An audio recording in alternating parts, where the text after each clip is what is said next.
opinion and place your calling, baby. Be yourself, see yourself, this is a show my people. Believe our hope, so to needless reason. Nobody feel left out, is the vibe we dealing. Let's find a solution, yeah. No respect, unselfishness and cooperation. That's how we need to build a strong nation. We are the people to make the changes. We are the changes to be obeyed. And all the things that will feel happen and not got blue skies. And nothing that people get victimized. Let's work together for better, we got to unite. Wake up, Billies, wake up, Billies. Another day is here. Wake up, Billies, wake up, Billies. We gotta keep moving, na. Wake up, Billies, wake up, Billies. Everybody gotta put their time in. Wake up, Billies, wake up, Billies. Voice your opinion and place your calling. Get up, make every day count. Don't waste it, people. Do your part, play your role, get where you need to. Look and tune in for work or in your vehicle. If you got a problem, pick up the phone. Why wait till the time calling? It's not so we no matter even if you're at home. Just call in.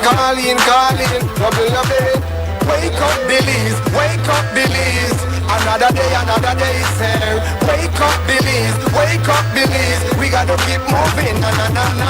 Wake up, Billies, wake up, Billies. Everybody gotta put their time in. Wake up, Billies, wake up, Billies. Voice your opinion and place your calling, baby. Be yourself, see yourself, this is a show my people. Believe our hope, so to needless reason. Nobody feel left out, is the vibe we dealing. Let's find a solution, yeah. No respect, unselfishness and cooperation. That's how we need to build a strong nation. We are the people to make the changes. We are the changes to be obeyed. And all the things that will feel happen and not got blue skies. And nothing that people get victimized. Let's work together for better, we got to unite. Billies, yeah. Wake up, Billies, wake up, Billies. Another day is here. Wake up, Billies, wake up, Billies. We gotta keep moving, na. Wake up, Billies, wake up, Billies. Everybody gotta put their time in. Wake up, Billies, wake up, Billies. Voice your opinion and place your calling, baby. And welcome, Belize, to Wake Up Belize Morning Vibes Talk Show here behind the zinc fence at 3304 Amandala Drive, Suite Southside, Belize City, here at XTV, and we're simulcasting on Creme Radio. And it's Friday, March 20, 2026. I'm Sister YaYa Marin Coleman, sitting in for Brother Nurim Mohammed. And we are here till 9 o'clock this morning. Community time, for we time, for reason, for get serious, for laugh, for enjoy the moment until 9 o'clock this morning. First, we have the weather forecast by the forecaster is Catherine Cumberbatch, and it's being brought to us by the National Meteorological Service of Belize. And then we have our first news brief prepared under the leadership of our news director, Marisol Amaya from XTV Newsroom. Let us see if the sun will bust out this morning, for we have to in the cool this morning. In Belize, a mild northerly airflow continues to support generally fair weather. The 24-hour forecast for Belize and her coastal waters calls for mostly sunny skies today, and high temperatures are expected to reach 82 degrees Fahrenheit along the coast to 84 inland and 72 over the mountains. Tonight, the skies will be clear to partly cloudy with low temperatures of 70 along the coast to 62 inland and 59 over the mountains. Showers will be isolated and occur mainly along the south coast. The winds will blow from the north to northwest at 10 to 15 knots, and the sea state will be moderate. A high tide will occur at 10:33 this morning, a low at 5:25 p.m., another high at 11:36 tonight, and a low at 16 minutes past 5 tomorrow morning. The sun will rise this morning at 4 minutes to 6 and set at 3 minutes past 6. The moon comes up at 6:53 this morning and will set at 7:50 tonight. The outlook for Saturday and Saturday night is for generally fair weather to prevail, and showers will be isolated. In the sargassum forecast, surface and satellite data continue to show some sargassum mats over the area, and there is a possibility that more mats could drift ashore during the next few days, producing moderate impacts. And in the fire forecast, the risk for forest and brush fires will continue to be low over the next 24 hours. And that concludes your morning forecast that was prepared here at the National Meteorological Service. The first private radio in Belize since 1989. Creme FM presents the news. Informative, accurate, current information, local, regional, and international news, weather and sports. And now, the news.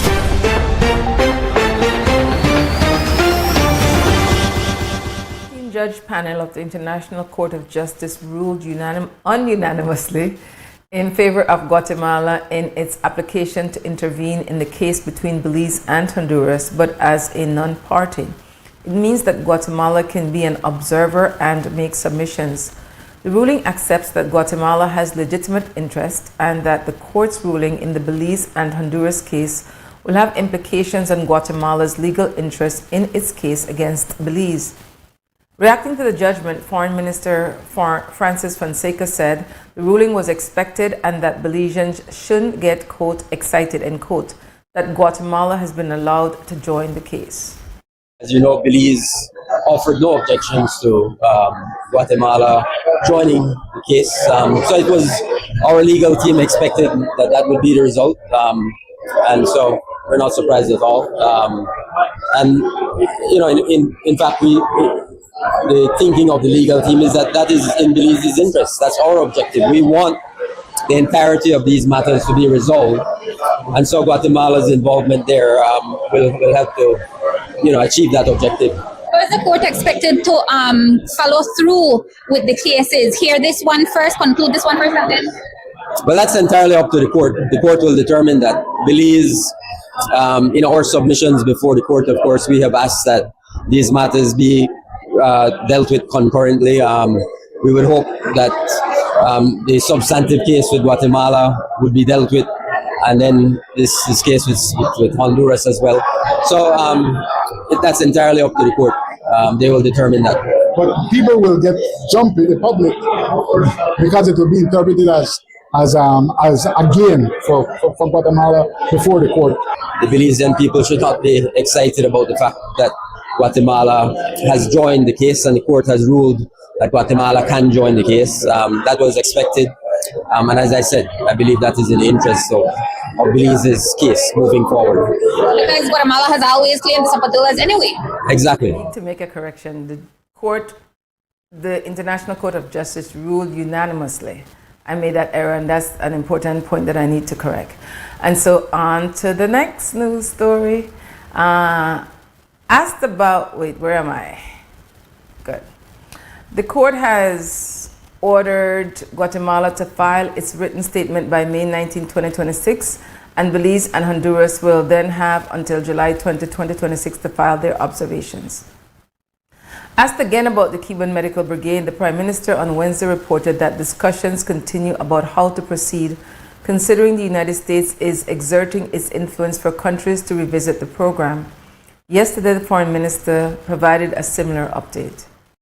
But we have to be realistic, we have to be pragmatic, we have to be able to see how best we can deal with these issues. We know the position of the U.S. government.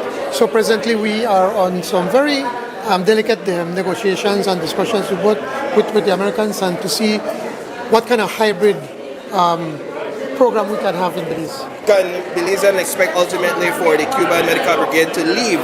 I think that's, I don't think that's I'm in a position to answer that at this time. We had an opportunity to engage with the U.S. Secretary of State, Rubio. And of course, one of the topics on the agenda was Cuba. The Americans have made no secret about the fact that this is a priority issue for them in the Western Hemisphere. So we have been listening to them. We have been talking to them about to hear their position on Cuba. We have shared our position with them. In terms of the brigade, the medical brigade, that is a matter that we are reviewing in light of the circumstances in Cuba, the changing circumstances in Cuba. We are looking at options in terms of what do we do. So we're discussing that with Cuba. I want to, of course, place on record that our deep gratitude to the Cuban government and people for the brigade. The brigade obviously has played a critical role in the development of our health system here in Belize, particularly in rural communities where their doctors observe. So currently we have about 92 medical professionals serving in Belize. 45 of them, as I understand it, are doctors. So we're looking at that. And what we have done, Cabinet has asked that the Ministry of Foreign Affairs work along with the Ministry of Health and Wellness to devise a plan that will present different options to Cabinet for us to look at. Sounds like an exit strategy, though. Well, that may be one option, so that may be one option. But the whole point is that given the circumstances, what is happening in Cuba, we have to be prepared. And so we have to have a plan. Whether it's a transition plan, we have to have a plan to ensure that our health system is protected. Extended interview, Minister of Foreign Affairs Francis Fonseca commented about how Belize is navigating pressures from the United States under the Trump administration, which is pushing a, quote, done road doctrine, end quote, asserting hegemonic power. Fonseca said Belize is not the only country where, quote, everyone is scratching their head, end quote. This has made it very clear, as you rightly pointed out. They have made it very clear that they have a America First policy, of course, and they are very interested in the Western Hemisphere and dominance of the Western Hemisphere. They have made their position very clear. We have to be aware of that. We have fundamental principles that underpin our foreign policy that should not change and cannot change. But all of us, countries all over the world, are dealing with this. I just came back from Commonwealth meeting of foreign ministers. 56 foreign ministers were there. And everybody was scratching their heads and saying, exchanging notes, what they are dealing with in their own countries in response to the changing global environment, the changing positions of the United States of America, which is obviously the world's largest superpower. We have to deal with that. We can't hide. We can't pretend it's not there. We have to deal with it. So every day we get up and we respond to those changing circumstances, that changing context. But as I said, what's important for Belize, a small country like Belize, is that we have strong alliances. That's what we have with CARICOM. That's what we have with the Commonwealth. That's what we have with SICA. We maintain those alliances. We work through those alliances to strengthen our positions, and that we remain true to our fundamental principles and our fundamental philosophy that underpin our foreign policy.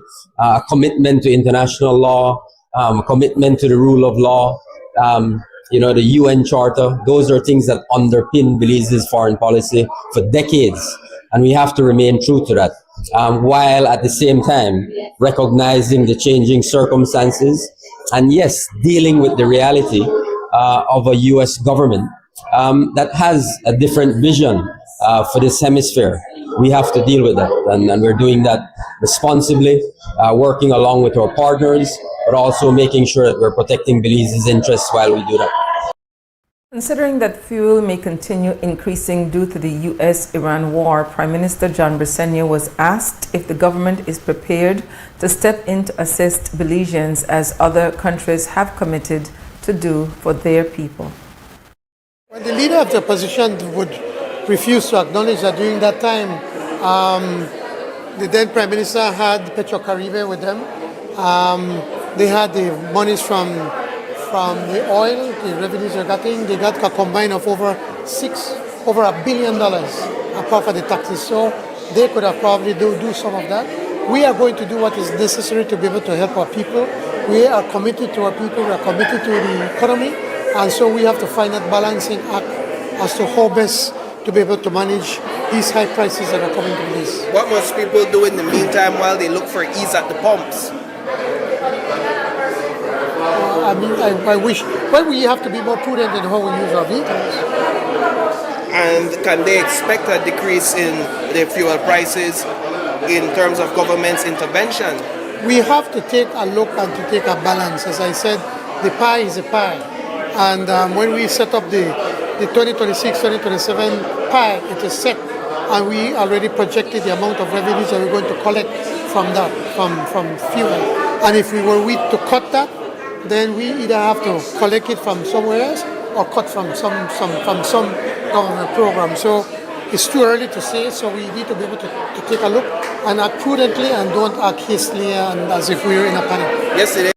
Bring it to the end of this morning's news brief, and immediately after WB at 9 o'clock from 9 to noon, you could tune in to Creme Radio to Morning Stew and engage in that community conversation. You usually get news when I make the regular news stream, grassroots, everyday people interest. So you could check in, and that's you could download the XTV app, XTV Belize app, or the Creme Radio app, and tune in. And then at 12:30 there's a full news package on Creme Radio. At 3 o'clock there's a news brief, and at 5:15 there's a full news package.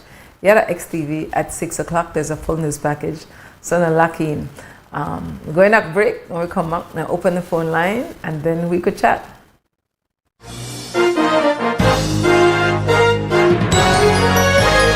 Informative, accurate, current information. Crem's newscast.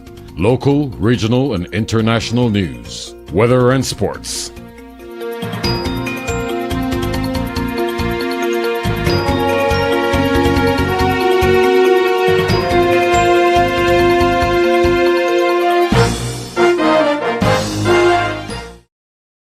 At Atlantic Bank, your convenience is our priority. Our contact center is designed to enhance your banking experience. With a wide range of customer service options, you save time and effort. You can easily call in to block or unblock your debit and credit cards, perform account inquiries, and access detailed card information. Whether you need assistance with online banking, merchant support, or general inquiries, our team is ready to help. For added convenience, if all operators are busy, you can leave your number and an operator will return your call as soon as possible to ensure you receive the support you need. Depending on your transaction type, we may need to verify your identity through a set of security questions. And remember, Atlantic Bank will never request your username or password for Atlantic Online via phone call, text, or email, ensuring your personal information remains safe and secure. Our support team is available Monday to Friday from 8 a.m. to 6 p.m. in both English and Spanish. Simply dial 223-1212. This is a dedicated line for our contact center. Atlantic Bank is committed to providing you with exceptional service and the tools you need to manage your finances conveniently and securely. Take full advantage of our easy-to-use contact center services today. Atlantic Bank, building the future together.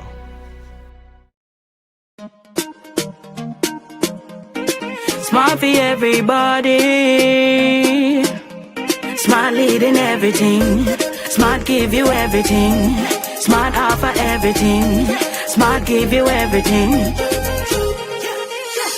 North to the east and the south and the west. Smart are the best. Calling. Double up my data and give me all the text. In fact, give me a plan for my family. Unlimited calls, so me like it. And Smart make everybody feel happy. Bringing people together, me want it now. Smart got love for everybody. Me want my Smart plan. Want it right now. Me want my Smart plan.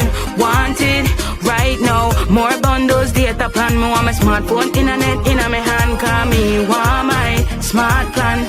Want it right now.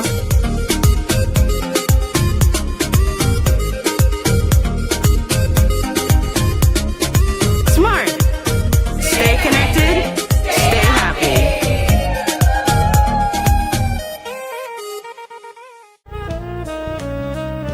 Amandala is now online. You can now access Amandala's midweek and weekend issues online by logging on to our website at amandala.com.bz/news and joining our membership portal today. There's 5 easy steps to get unlimited access to weekly e-paper, archive publications, and a host of other exclusive contents. Number 1, go to Amandala's website. Number 2, navigate to subscribed areas. Number 3, choose a membership level. Number 4, check out using our secured portal. Number 5, log into the members only section. Telephone numbers 501-280-4703 or 202-4477.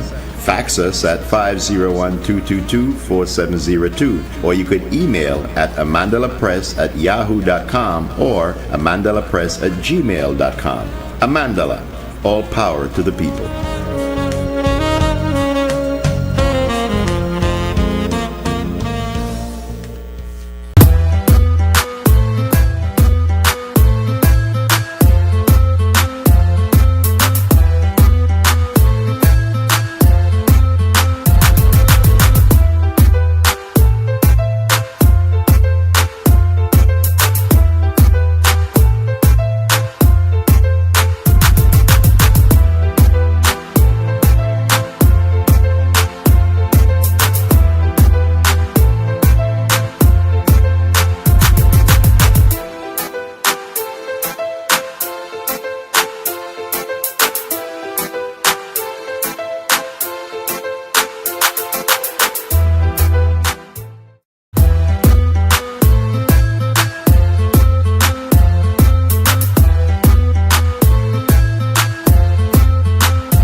Welcome back to Wake Up Morning Vibes talk show here behind the zinc fence. The Friday, so I don't know what that means, right? A paper day. The Amandala is out for $1.50. Headlines: BSCFA Caneros in a crunch. Leaked documents reveal pressure on BSCFA to drop fair trade lawsuit. ICJ Guatemala can intervene as non-party in Belize Honduras Zapadilla case. Nothing to be excited about. That was expected. Francis Fonseca, Minister of Foreign Affairs. I'll tell you what on the first page. MOHW, Ministry of Health and Wellness, intensifying enforcement of prescription requirement. And NWC honors 14 outstanding women. Well, know Papa go on the newspaper right now. I know we got some people who ride around on bicycles, stand up a corner and sell newspaper too. So make sure you get on a Mandala newspaper. We only could going 56 years because we don't buy the paper. Carla, thanks for calling. Talk to me. Caller, you're on the air. Yeah. Morning. Roberta here. How you doing? I am good. How are you? Doing all right. A nice, crispy, cool morning. I'm not getting coffee yet, but we should have sit down for coffee. I'm having coffee now, thanks to Kim and Keller from Kim Grab and Go from Mahogany Street. And they make it, listen to me, that's why I love my Roots people, you know. My sister know I don't eat the yellow part of the egg. She fry my egg just the white. That Kim Neal with love. Kim Grab and Go. That's and all Keller I bring it. Planned. I love. On the street, that they call. But sister, YaYa. Tell me. That was a heavy heart, sister. What happened? I just knocked down somebody yesterday from Mirage Road, a bus, a cyclist. Somebody on a bicycle. And I don't consider myself a cyclist, I consider myself a commuter. I ride on a bike. Sometimes I go down towards Buttonwood Bay. Buttonwood Bay, the home of Marin Bliss Harbour Regatta. Yes, I did keep my word. I gone for the first time, so I'm not gone for many years. Yes, man, I got a picture that you with it. My soul sister. Respect, but brother, my heart broke when I hear about our youth Yes, losing man. your And life. my thing is, what broke your heart is that you know the bus driver probably come from humble means too. Yes. And to see knock down somebody from a bicycle, man, your heart dead in your throat because every time I go up on a bicycle, my wife's like, boy, why you know, make somebody carry you. And I said, no, man, I want to find one space on the road. But this is not the first time they knock down somebody from a bicycle. Indeed. And the thing where I tell everybody is that Belize deserve, at least working class Belizeans deserve proper bicycle path. Yes. They tried it at Belize City, but the only place I see they got bicycle path is at Belmore Pan. And Belmore Pan that mostly, I don't want to tell them to do, but they got it. They don't got it as hard as people in other districts. The only other place that's around by Kamalote, I think MIDH, I can give Julius a spot props because he put the part on the other side of the trench, the drain. So if you make one car knock you down, you have a jump on drain. But the point is, we need that infrastructure for people who ride bicycle. And I don't just say cyclists who ride cross country. I talk about everyday people. Sometimes I say mothers with two picnic on a bicycle. They try to make it through traffic. Half of Mahogany Street too. So half of Mahogany Street but not around about the upper. And I couldn't pull out my phone to take a picture. Although I wouldn't take a picture of the lady without the permission. The point is,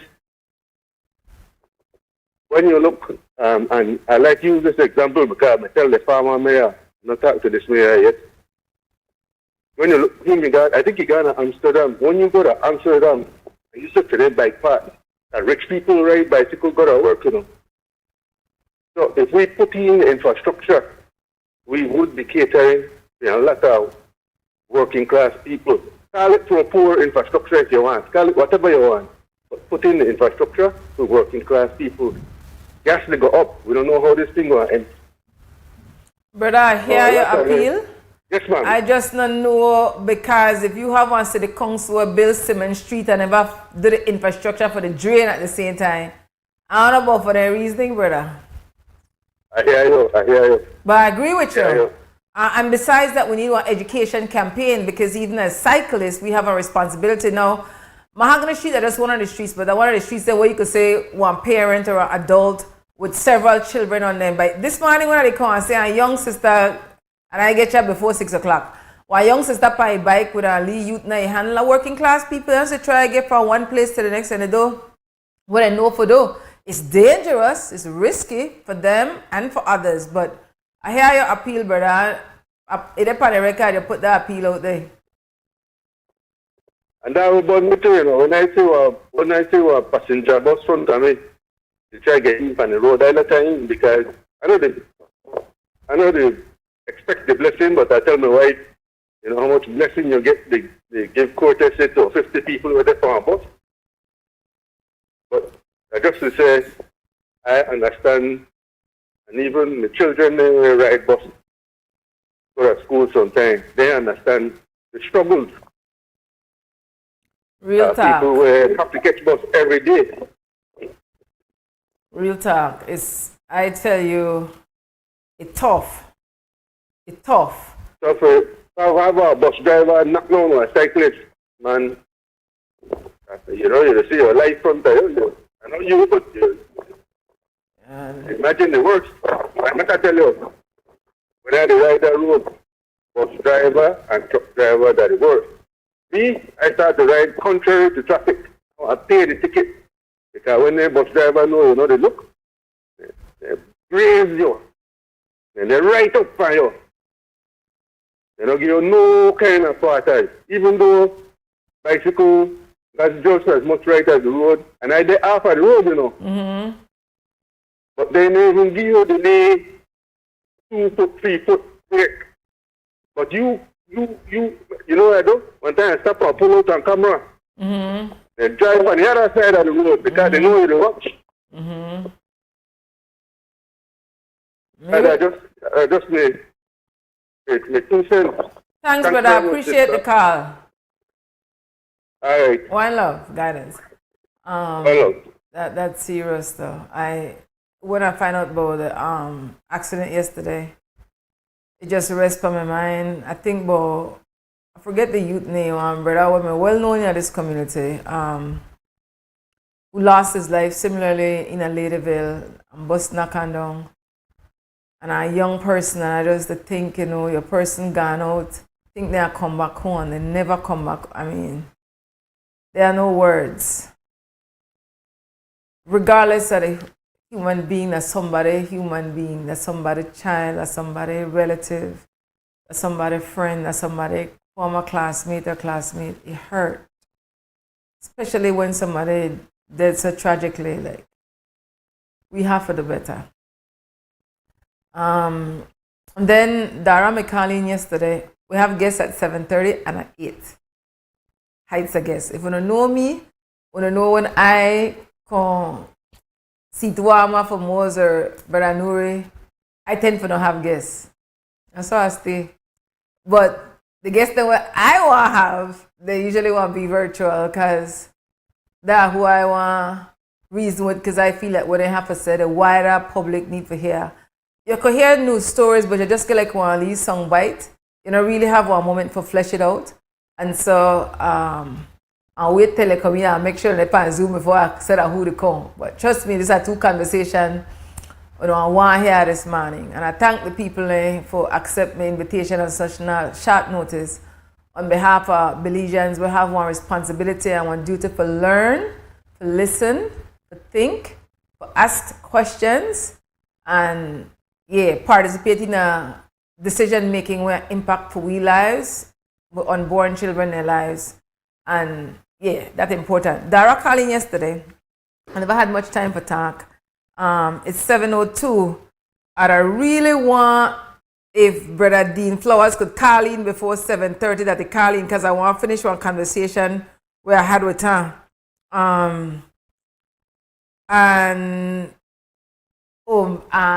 So Dara calling, and I think about it when I say this headlines: Ministry of Health and Wellness intensifying enforcement of prescription requirements. And I know that everyday people have, and not just everyday people, but I come from everyday people. I identify as everyday people. Majority of Belizeans are working class people. I would call everyday people, right? So Dara calling and express for somebody who live with diabetes for a period of time, what a hardship it is for him that now he have to get a prescription to get a diabetes medication and having to go to a doctor. And what happening, and I hear Dara, and I feel that Dara and other people position valid. I just have to send this this text. Make my person know that the need for contact by Zoom, because the person asked me what are the phone number for calling. Good morning, talk to me. Yeah, Sister YaYa, greetings. Greetings, brother. I didn't listen to the conversation yesterday, but one little part when I'm going to go through the door, catch my ears. I think it was you or your guest mentioned the responsibility of an employer. Right. Now, if I have my things mixed up, I stand corrected. But why you guys said that the employer supposed to responsible for whoever they employ for what they do, what the employer did, it is my responsibility to make sure that the employer do what necessary to do to make the correction. All that might be complicated right now, but let me put it into context. I'm taking it from my case. City Council 6 Mile Street, the 28th of November. They bring in heavy equipment. they shake my house off of the foundation. You know, and I went to city council. The engineer came. He told me to go get an estimate and give it to him. I did. He took it to the mayor. The mayor said they are not responsible for that. The people that they employ is responsible for that. They had me like a tap going around from city council. The company name is Belize Roadway Construction. Belize Roadway Construction in Belmont. Brother, first off, I have to apologize to you because I couldn't find your number. I just couldn't find your number. I know they say I could work magic, but I'm willing for just listen and see if there can be some way for come to one meaningful resolution without, you know, I sound like they might want to go to court. But I don't think you should have to come to that. But I look for your number. I hear when you call most, I can't find your number, and that's why I'm going to follow up with you. 632-2881. 632-28? 81. All right, I write it down now. So now I got you. 632-2881. And anybody from Belize City Council, you will call the brother, this brother call for a period of time. And they have pictures as well, for sure, what it says. So, I mean, there's more than one side to every story, but for right now, I don't believe me, brother. If you want to say something different, make we know. I want to mention something that might sound for some people off the wall, but it is a reality. If we know history, it's a reality. These people that damaged my house are white, right? And I am saying that if I was in their country, or if I had did that to them in their neighborhood, it would have been most likely for them to hold me, hang me from a tree, castrate me, sell my body parts, and it would have been, hey, the Constitution of America says black people have no right that white people need to honor. That's in their Constitution. And now we believe. I believe that it is the responsibility of the city council to go to the employer, which is the Belize Roadway Construction, to insist that they do what the contract says to do. If they do any damages to anything or anybody, they're supposed to fix that. Well, we don't know what the contract said, but we don't hope the contract said that, but we don't know what he said. I was told that the contract said that. That's what the mayor said, not to me personally. But his employer. Okay. I asked for a copy of the contract. They said they can't give me. I said that's public right to have a contract of what they made. They work for us. We pay our taxes. I hear you, brother. So I am making an argument that what is the council doing to fix my house? They say they're going to do nothing. And this white boy told me they're not going to do none. When this happened? How long this happened? He told me personally in front of my face he's not going to do nothing. I hear you, brother. He's saying he's not going to do nothing. I hear you. Where the asker is. I hear you. Where the asker is. Imagine now I in a race or get radical and do this and do that. They're going to say, man, he did that or he did this. Brother, I hear you. One second. Before they react. 1 second, brother. We don't think. 1 second, brother. I ask you, how long ago this happened? From the 28th of November. 28th November 2025. Airport telling my son called me and he said, Dad, the whole fall off of the force and things. Okay. He couldn't even get out the house. Okay. And I told him to call some people from the street to kick the door open from the outside. Okay, brother. I hear you. Give me some time. I want to follow up with you. I got your number now.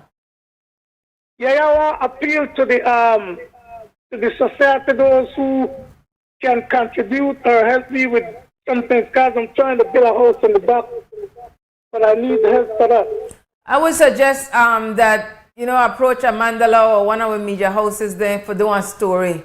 It's better if people could see you, could see the house, could get the fullness of it. It's good that you're calling, but I really recommend for go to the media houses there and ask them for doing a story upon you. Fine. Respect, brother. I'm going to follow up with you. Can I give you my credit union account number? No. All right. I mean, the hell I know because I don't deal with money. But they say that your credit union account, if anybody want to give you money. But I see sometimes people hesitant to give money when they don't see the house that I want to tell you, try to a new story. You could say it over the radio, but sometimes it helps when people see the damage that was done. Oh, okay, got you. Respect, brother. Thanks for the call. All right. Guidance. I have to try and remember for talk softer. I have a mic like most, so that's why I mic the amplifier voice here. But I don't know, I tend to get excited easier. When I get excited, my voice raised. Good morning. Thanks for calling WB. Good morning. Good morning. Please lower your TV or radio so we don't have feedback. Or turn it off. Thanks for calling. Talk to me. You need to lower, one second. You need to lower the TV or radio in the background. Turn it off. Because we hear the echo and it's not good for the audio. Alright. You hear me better now? Yes, I can hear better now. Tell me now. Yes, as I was listening to No. I still hear the echo. I can't hear you clearly because the TV or the radio, the on. And I hear myself from your phone. So you have to turn off the TV or turn off the radio, then talk to me on the phone.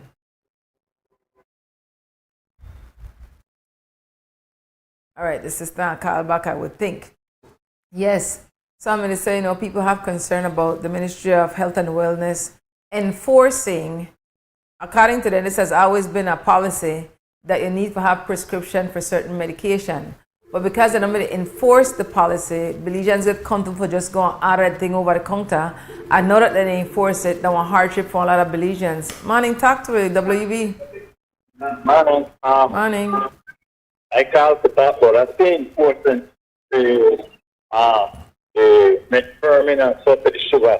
There people who don't have no mind. They never know drugs where you can use for any other thing. The amount of people have sugar right now is considered to sit down that guy you have to go sit down at the clinic. Are you going to sit down like that? When you go there. People don't have time for that, man. Just get your pills. Even the one who will get to NHI, most of them next time, fear a thing. So when you buy a thing, you get it much pill and tell you because I have first have so I could tell you I did with NHI and I not even get the pills they give me. I don't want to because even the same doctor they will go to. They say the last time when I tell the pharmacist that this pills are not good enough. They say but this is what in paper. So I tell because I take it and I check my sugar and I see how I keep up my sugar. One time when I have the diabetes month and I talk to a doctor and the doctor tell me, I tell him how the pills not good. The doctor tell me no, he say young man, you know where the pills not good. He say how it happen. He say my country where I come from, El Salvador, he say you have inspectors that really inspect the thing. He say some of them medicine what they do, instead they got it's like oh you got Glamour where that's 5 milligrams. He say sometimes anything only 3 milligrams. He say when you got 500 on the metformin. He said sometimes then only 350. He say and that's the reason say the sugar was to kind of have the amount where they're supposed to be in it. But we inspectors not check it good. Just like that the doctor tell me straightforward. He said because all the medicine good but they not put the amount of grams they're supposed to be in it and they still sell it. You understand? He said but we inspectors not do a good job. And that's true because I could tell us from my experience. So I stopped. Get the pills there, if when I pass, I have got a doctor me there the month, but now, because I understand control of all the 2 months, understand? But me buy my pills, even when they give me, I tell them pain, I don't want that, I want to buy my own one, because I see for myself, I'm a person, when I test myself, I drink my pills and I test it so as I go along and see how the level of the sugar stands, you know? I mean, people think more for people and me, I could tell us plain. I go and check them. I'll go buy my thing. I know I fight for it because it's got around 2-3 hours, 4 hours the hospital to get one prescription for it. Like, they don't have no money. People that sit up there and think on foolishness. You have lots of other things where they, in the country where you need to deal with, like the cycles where they make a lot of noise and all different kind of things, and then that foolishness. I understand if there were drugs where prohibited or that type of thing, so, but not that, man. You know, got to know. I hear you, brother, and I am really wowed. And I learned from you this morning the level of knowledge you share with me about the strength of the medication. And I trust that somebody from Ministry of Health and Wellness, the listener, to call in if you want. The same drug inspector when me there on the news. Welcome for calling. The number is 280-5848. Here what working class people say. They're not happy. Thanks for the call, brother. I developed an experience. I have sugar leaf for about 20 years. And nobody know if I not tell them. But I always drink my herbs down. So every day, or if I miss one day, the following day, I make sure I have certain herbs I drink, like I drink neem, I drink Sankapeja. I keep that in my receipt and I drink in it, and then it helps you. Because the sugar, if I drink the lone medicine, it does cut the blood and weaken you. But when I drink the medicine, then it repairs the blood, then it helps you. The lone pill gets you weak after a while because that does cut the sugar. And if you go to a doctor right now and you say your sugar is stay up, you know what I do? They are movement ferment from 500 to 850. And that's not cut it. All of that they do that destroy your organ. Because that's the way they pills do after a while if they don't wash it out. And that's the way the herbs do help clean your system. But people don't like to. The people that so on, they just want to take the lone pill. Right? And also the pill will help you have to take a pill. But you need the herbs to continue clean the system and help you with the blood. Because after winter, that pill there cut your blood, it just weaken your blood and make your blood get thin. So why you drink medicine and replenish your blood and it helps you. That helps you a lot. I tell you. Thanks for the call, brother. Appreciate you. Thanks for the call. I really want to think about it, especially when it comes to that part there. Okay, brother. You know? Thanks. All right. Guidance. People call. Good morning. Thanks for calling WB. Talk to me. Good morning. Morning, sis. At the call back. Tell me. I just want to talk about that same diabetes thing. Mm-hmm. My husband is diabetic. I'm not diabetic, but my husband be going to Diabetes Association where you get the machine and things. Mm-hmm. You know, every time them people keep changing the machine and you can't get your strips. That's the problem. You can't get it stripped every time. They know one time the man will tell you have to buy one next machine. Everything that hustle. They keep changing the machine and then you can't find the strips.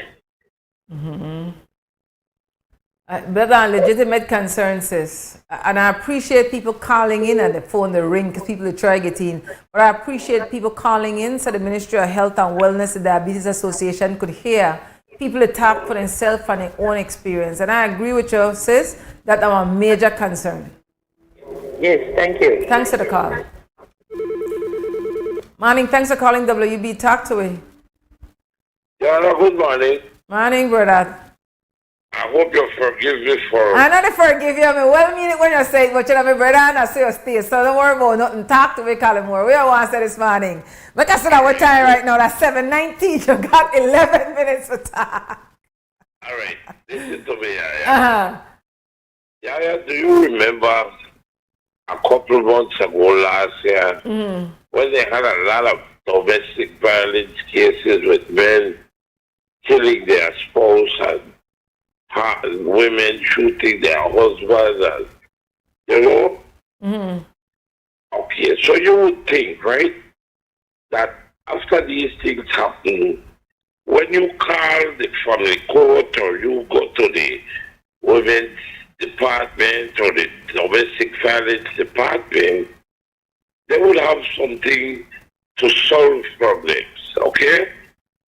Okay, so I called the police one night about 4 days ago. They didn't show. None at all. They said they came, they got in the yard, they healed over the answer, they didn't call me, so I didn't go downstairs because I never heard it. Anyway, I called the domestic violence last night again. And I told them, they asked me what was the problem. I said, if I go upstairs, I will kill my wife. Call him more. Right? So this is how they came. They came. They did kill last night. Okay? But you imagine, I did call. I got to the family court. I don't live with my wife. I left her in the house because I don't want my children to go somewhere where the environment not safe. Wrong people, the fire shot and smoke weed. Well, in my house on Penn Road, they are safe. They don't got the 2-yard fence. They are safe. You know what the family court and the police, the department tell me? Take out for something. Restraining order. Huh? Restraining order. And put her out the house.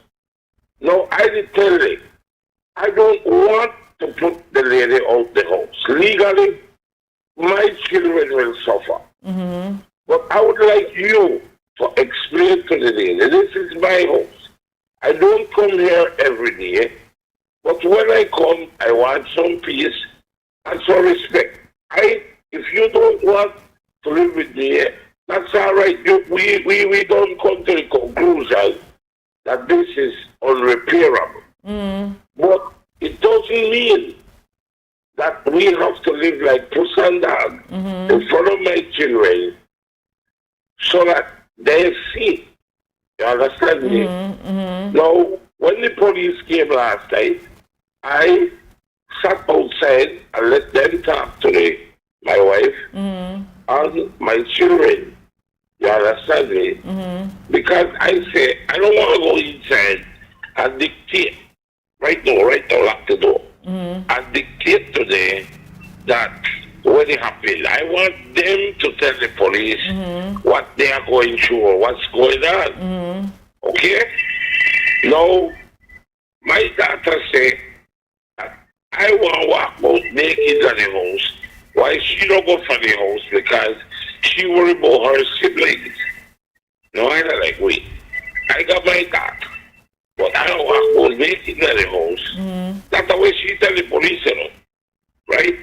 Anyway, the police listen to everything. And the police look at the pictures on the walls. And they said, man, why would we not go back to that? I said, Brett, there is no repairing this. This is over. Right? There is no reconciliation possible here.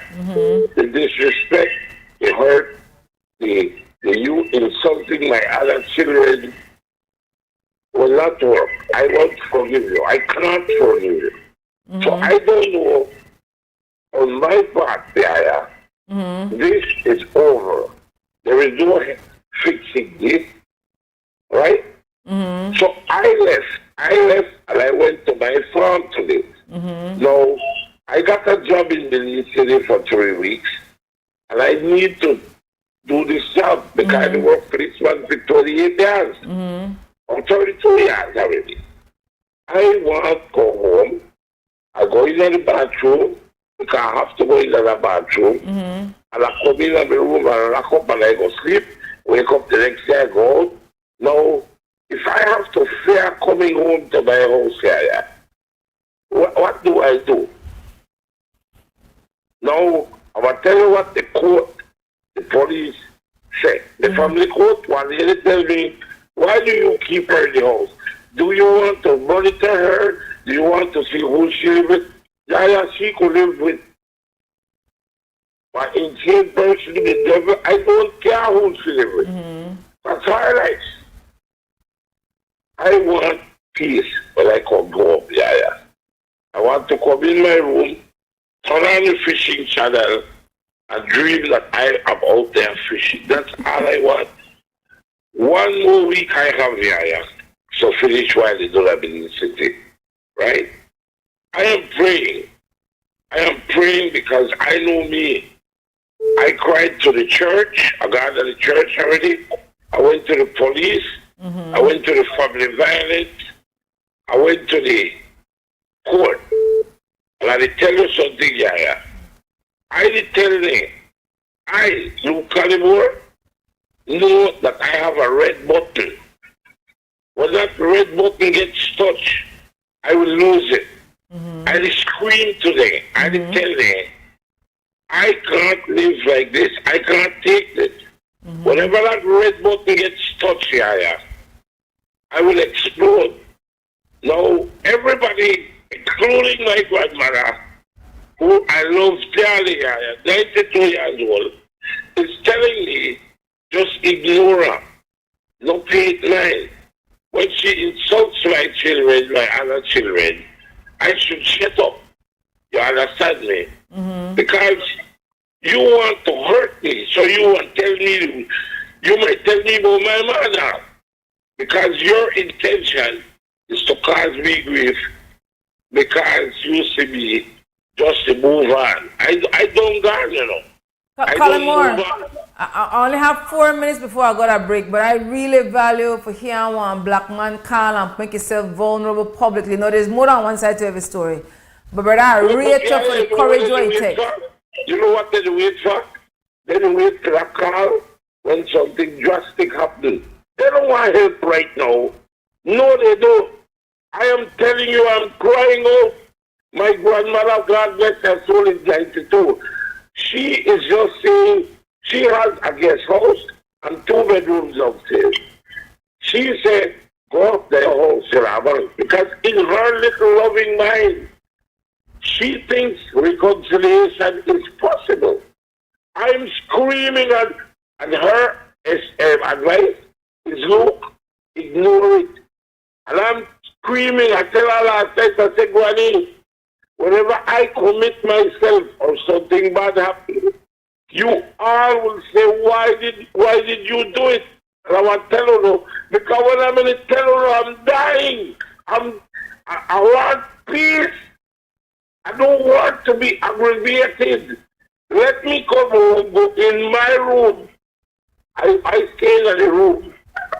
I get up, I bring a bucket inside to urinate, and I throw it in the morning, YaYa. I get up. Right now, I have to drop the kids at school, and I go to work. I try to come in at least at 11 now, so that when I go home, everybody does this sleep. This is my house, YaYa. I am the owner. And this is what I do. I hear you. I have to go to break, right? But I'll call you today. YaYa. They tell me, I'm hearing you, but I cannot help you right now. No. I did tell you, I want to call you today. Everybody to hear you. We value you as a black man, to make it known publicly. Are they on the edge? Everybody where I go to ignore me and they tell you are they on the edge. We don't want to call come in on your call anymore. I hear you. I want to give you a call today. I want to call everybody where I could call and say, listen, something have to get done quick. Come and bring it on the edge. Morning. I have to go to break. Sorry. Hi, brother, but I have to go to break. I know that I'm busy, morning, but I have to go to break, brother. Right. You could call back, though. Thanks. Guidance. Break time.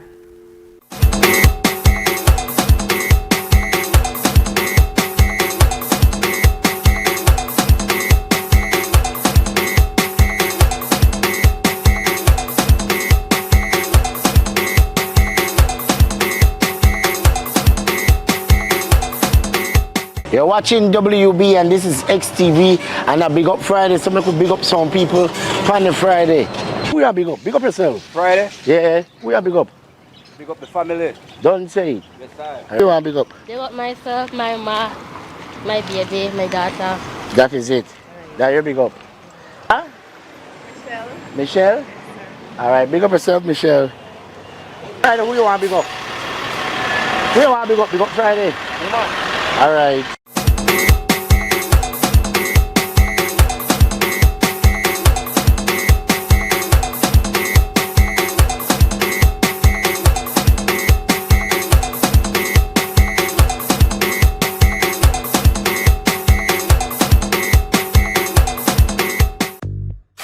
Habet and Abet and Brothers Abet, we've always proudly celebrated Women's Month. This year, we celebrate women keeping the balance at home, at work, and in their communities. That's why all March long, all women receive 15% off store-wide, from paints to plumbing and everything in between.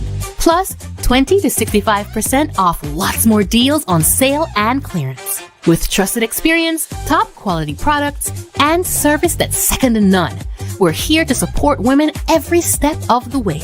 Visit or call us today. Happy Women's Month from all of us at Habet and Abet and Brothers Abet, doing our part to balance the scales. En Atlantic Bank, tu comodidad es nuestra prioridad. Nuestro centro de contacto está diseñado para mejorar tu experiencia bancaria. Con una amplia gama de opciones de servicio al cliente, ahorras tiempo y esfuerzo. Puedes llamar fácilmente para bloquear o desbloquear tus tarjetas de débito y crédito, realizar consultas de cuentas y acceder a información detallada de tus tarjetas. Ya sea que necesites asistencia con la banca en línea, apoyo para comercios o consultas generales, nuestro equipo está listo para ayudarte. Para mayor comodidad, si todos los operadores están ocupados, puedes dejar tu número y un operador te devolverá la llamada lo antes posible para asegurarse de que recibas el apoyo que necesitas. Para mayor seguridad, es posible que necesitemos verificar tu identidad con un conjunto de preguntas sencillas. Recuerda, Atlantic Bank nunca solicitará tu nombre de tu usuario ni contraseña de Atlantic Online por llamada telefónica, mensaje de texto o correo electrónico, asegurando que tu información personal permanezca segura y protegida. Nuestro equipo de apoyo está disponible de lunes a viernes, de 8 a.m. a 6 p.m., en inglés y en español. Simplemente marca al 223-1212. Esta es la línea dedicada para nuestro centro de contacto. Atlantic Bank se compromete a brindarte un servicio excepcional y las herramientas que necesitas para administrar tus finanzas de manera conveniente y segura. Aprovecha al máximo nuestro servicio del centro de contacto. Atlantic Bank, building the future together. Smart for everybody. Smart leading everything. Smart give you everything. Smart offer everything. Smart give you everything. North to the east and the south and the west. Smart are the best. Darling, double up my data and give me all the text. In fact, give me a plan for my family. Unlimited calls, so me like it. And Smart make everybody feel happy. Bringing people together, me want it now. Smart got love for everybody. Me want my Smart plan. Want it right now. Me want my Smart plan. Want it right now. More bundles, data plan. Me want my smartphone, internet in my hand. Call me want my Smart plan. Want it right now.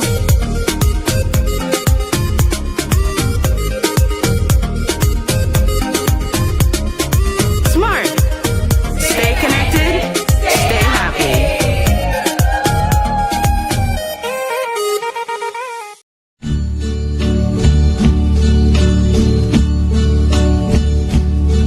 And now the end is near, and so I face the final curtain.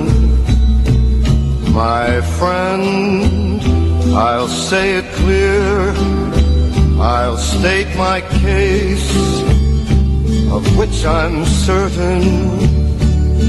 I've lived a life that's full.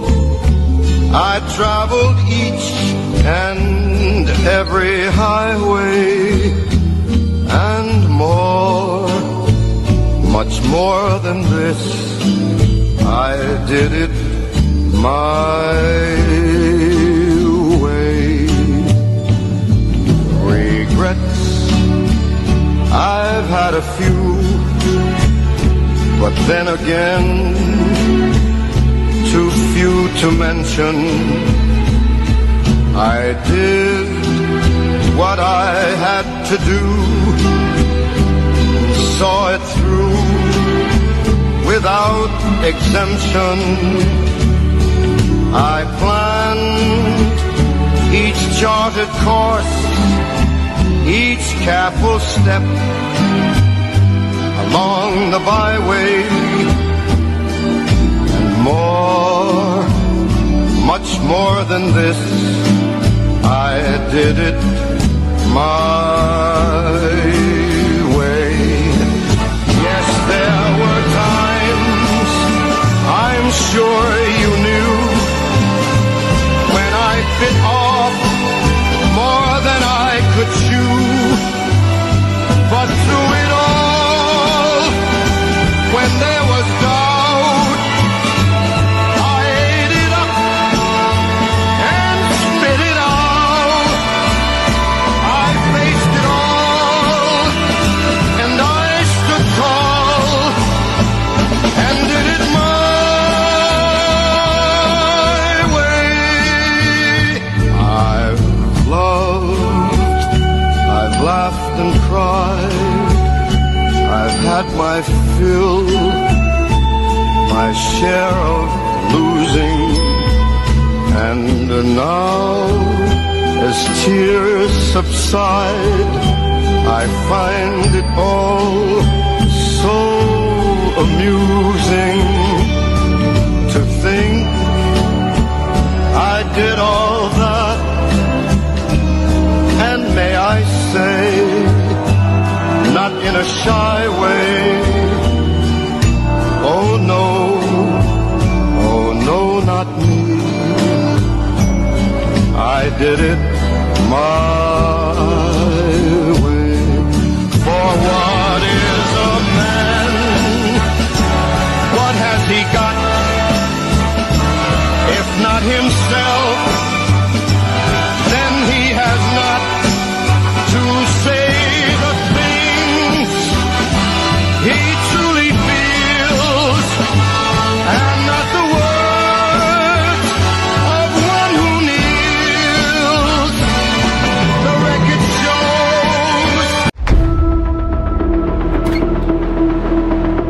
Tired of appliances that just don't last? Appliances that just can't keep up? It's time for a change. GE Appliances delivers reliability, innovation, and performance you can trust. The decision is easy. Don't settle for less. Choose quality, choose reliability, choose GE.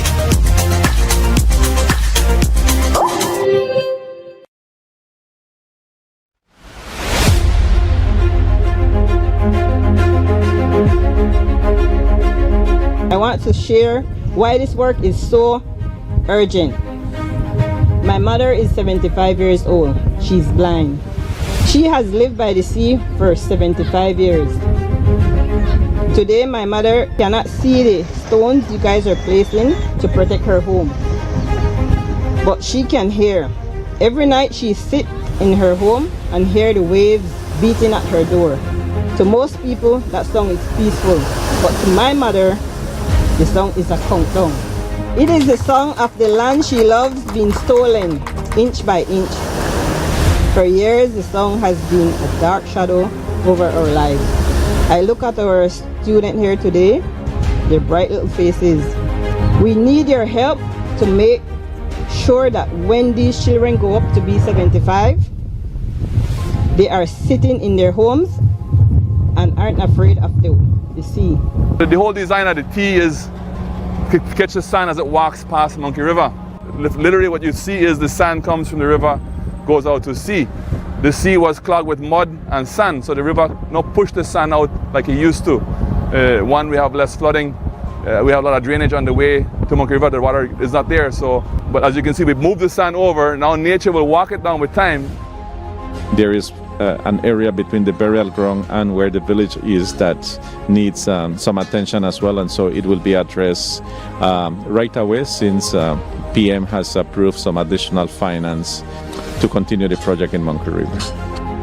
I am very proud that Minister Osman Martinez, the area representative, along with Oscar Kenya, they saw the necessity, one as the area representative and one as the Minister of Rural Transformation, And then along with the support from my office that we managed to do this, showed us that we just need to put a little bit more investment and we can do the entire area. So I said, you know what, give me an estimate, we're going to do it. We are going to save Monkey River Village and going to make it into one of the more beautiful villages in the country.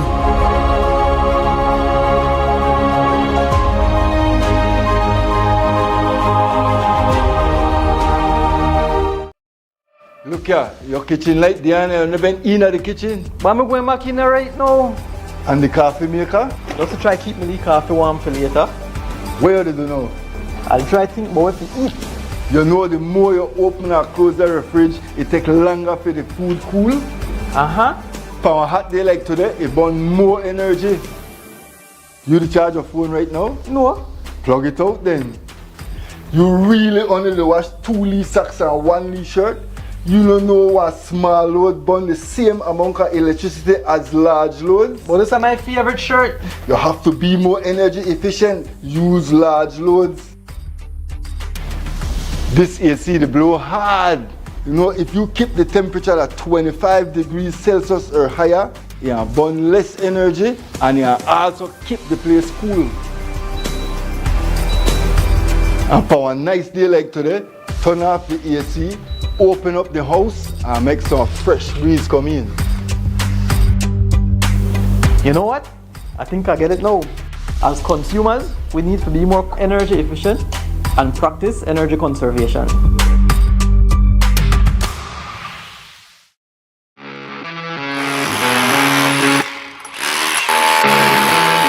When the job demands more, Milwaukee Power Tools are designed to handle the toughest jobs on the construction site.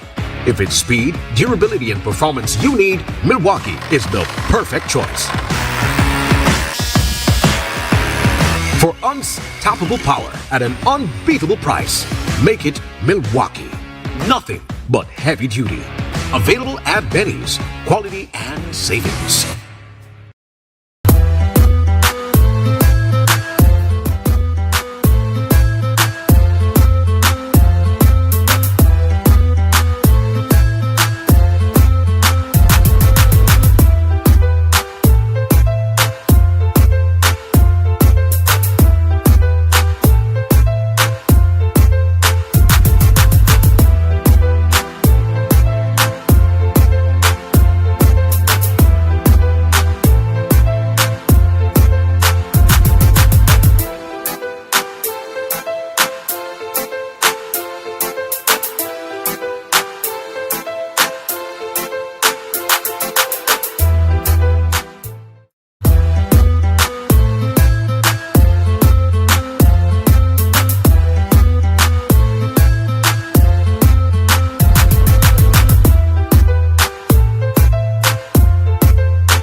Calls are on hold. We have 2 big guests lined up. Bring in the brother. Morning, brother. Good morning, Sister YaYa. How are you doing? Zinc Fence, in a solidarity working class people. And I had to call my brother, Kane Farmer, or know as Alfredo Ortega, I know as my brother Fred, former vice chairman of the committee of management for the Belize Sugar Cane Farmers Association. How the morning, Fred? Well, thanks God, it's very cool over this side. We had some rains the past days, but today is very cool, very fresh, good air, and well, it's heading up so that we can continue our harvesting season as we are going on. Good, brother. I had to send for you because I'm in need for stretch talking with you, so we, the Belizean people, could overstand the struggle cane farmers they go through right now. So if you could start by telling me what the fair trade premium, what that? Well, fair trade premium is a premium that is being paid to a certified producer organization, on which it depends on the deliveries of cane being made for a year. We get $60 on which it is transformed to $120 per ton of sugar being sold under fair trade certification. So here in Belize, where we are at this point, we have 4 associations that are certified. But since we started our negotiation with BSI in 2021, we have not been getting any premium. But the others organization have been getting, as according to them, they have signed. We have signed. Also, we have had our signatures in regards to our agreement with BSI, even addendum or whatever we want to call it. We have signed those agreements. So we, as BSCFA, we have always maintained that we comply on the fair trade standards. We comply on the certification. So we should be getting, we must be getting our fair share in regards to our cane delivered and sugar produced of those canes the BSCFA has delivered to the mill. So fair trade is a certification body, and we are certified. Teeth and Lyle is certified. Teeth and Lyle buy our sugar from BSI. So we deliver our cane to BSI, and that is how we should be getting our premium from those sugars being delivered or sold to Teeth and Lyle, from which is produced of our sugar cane. You said there are 4 cane farmers associations? Yes, we have 4 cane farmers associations. What are the names of those 4 associations? Well, we have BSCFA, Belize Sugar Cane Farmers Association. We have Progressive, which is BSCFA. We have Northern Sugar Cane Producers Association, and we have Corozal Sugar Cane Producers Association. So those are the 4 associations that we have delivering cane here to BSI mill. Which one have the most cane farmers? It's our association. BSCFA is the one that has about 60% of the cane farmers. We represent 60% of the cane farmers. But how much cane farmers is that? It's about 3,000, almost 3,000, about 2,992 cane farmers we have. Okay. Now tell me why on the news and why it sound like one divide and conquer that happened within the Cane Farmers Association. Now what happened? Well, as you know, since we started this negotiation with BSI, they have always tried, every year they have tried to come forward with what they want, that we forego, that we sign the way they want, the agreements, that we don't negotiate anything on behalf of the farmers. And we have been kept into this because of the agreement that we have not signed with them for the past 7 years as they were looking for. As you can see, we have been trying to negotiate better terms for our farmers, because we have seen that the way we are going with the net strip value, the farmers are not getting the fair share that they should get in regards to the production of their sugar cane. Because as we speak right now, everything is high, the labor is high, fuel is high, parts are high, oil is high in prices, and it is very hard for the farmer to really overcome all of those things. Nevertheless, the farmer tries and do all we can to do so that we can provide those products to them. And now they have come again, but now in a different way, on which they are trying to ask us to remove the court case that we have. And I can clearly state that when this party was in opposition, they came to us and they said, we look that you have a good case, so take it to court. And we take them to court. And now they are the same ones that are coming and say, remove that case from the court and we will be granting you this X, Y, and Z, on which it's a very, very small portion to what we should be getting as farmers in regards to our premium. Now, how much are on the 3,000 plus farmers really understand what that is situation?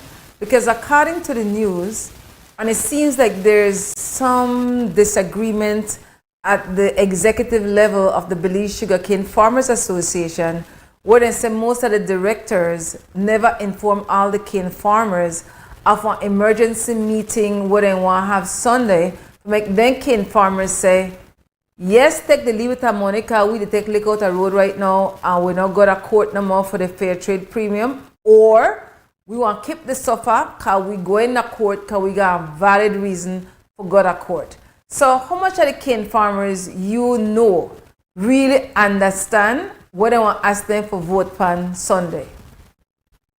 Well, yeah, there is a mix right now, a mix of feelings on the farmers, because as you rightly said, there are many farmers that are saying, man, it has been a long time since we have not been getting anything. And they are seeing that the farmers from the other association are getting their premium. And that is why this mixed feeling is there. But nevertheless, I think that why is it that many farmers are being saying that no, that is very minimal on which they want us to settle this thing. And I cannot see a number right now. We will see it on Sunday once the meeting is held. We will see what the reaction of the farmers will be, because every meeting we have, we don't have 100% of presence of the farmers, but we have the quorum that is needed for those meetings to be held. So we are awaiting, and that is why I have been speaking now, so that the farmers can listen and they can analyze what the proposal is and what the detriments that it will take if we accept those proposals as they are right now. Many a times or many years, the farmers have come out and said no, because it is very bad. It is not good for us. It doesn't bring any benefit to us. And really and truly, the proposal that is being put in table right now, it's the same, but added to that we will forego our rights from now on, and we will forget that we should forget all the premium that we believe they owe us. They say that we should forget that and drop the case so that we continue from here on, but with giving out our rights, on which from now on we won't be able to negotiate, we won't be able to do anything, and future leaders won't be able to renegotiate again or to restart the issue that we have presently in court. So that is why I see that there is no benefit to us. More so, it will be more dangerous and it will be more hurtful to the farmers and to our future farmers to come, because if we sign no, that means that we are signing that for the future we have no right to stand firm, we have no right to negotiate on behalf of our farmers. I so proud of us as cane farmers that uno study and uno learn and uno teach. And so I really rate us everyday people. Well, they can't take on for kono mono. Or go to our law firm. After on done reason amongst yourself, I want to ask the law firm to take a look on what in the offer on, and the law firm say what? What the law? This I just don't know with for no reasoning. What legal advice the law firm give on about the lawsuit one against BSI ASR? Well, the lawyer would have given us a presentation. She have sent us a document on which she put clear her position on what the proposal brings to us, what are the negative points of the proposal. And really and truly, everything that is in the proposal, what I have mentioned before, is part of what she have told us, that it doesn't bring no benefit to the farmers. Really and truly, what it will do, it will harm more the issues with the farmers. We won't be getting to know. If we forego everything, we won't be getting the opportunity to know, to put a precedent in regards to this situation that we are living, where we have been neglected our premium, and more so asking us to drop the case when BSI didn't drop the case when we had the demonstration in 2021. They took it to court because they say they want to put a precedent against us, that no other group should do those moves again. So why should we now remove the case in court without knowing what would be the outcome of it? And we know that there is a valid reason with this issue in court, because we have been certified and we continue to be certified as an organization, as an association, we have been investing every year because maintaining the certification system and public is not cheap. We have to invest to maintain that certification. Because we have to comply with the fair trade standards every single day. So we have investment done on those 4 years that we have not been getting any premium. So we cannot, or we should not forego these things without knowing what the end result would be in court. Okay, so just to make a recap, because I want to make sure our Belizeans, especially the cane farmers, understand, right?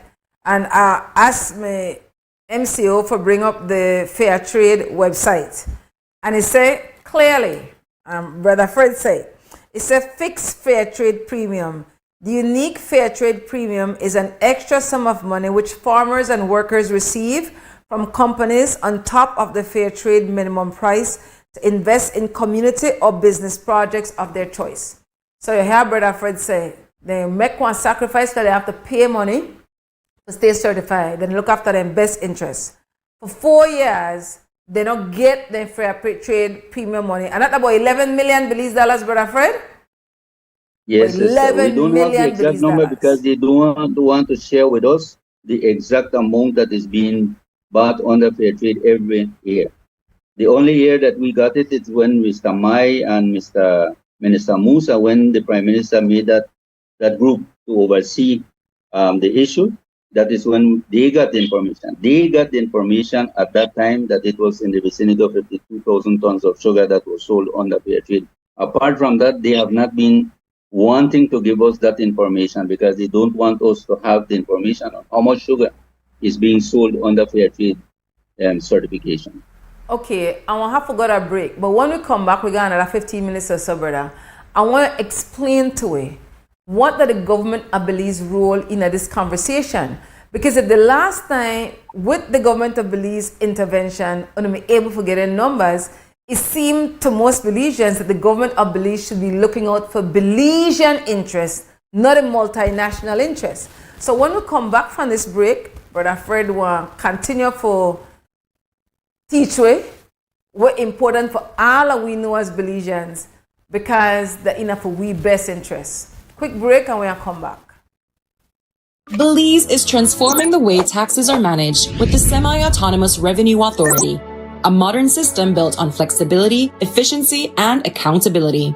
SAR will have its own human resource policies, ensuring faster hiring, fairer opportunities, and competitive pay that rewards performance.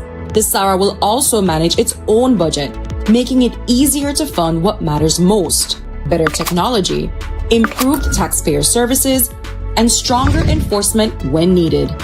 With this flexibility comes responsibility. Independent audits, public reports, and parliamentary oversight will ensure full transparency. SARA's transparency, flexibility, and efficiency will ensure smarter decision-making, better taxpayer service, and responsible use of public funds. SARA, flexibility to serve you better, accountability to serve you right. Rotavirus is a leading cause of severe watery diarrhea and vomiting in young children. It can lead to dangerous dehydration and hospital visits. The good news? The rotavirus vaccine is now available countrywide. It is given in drops at 2, 4, and 6 months of age. Protect your child. Visit your nearest health clinic today.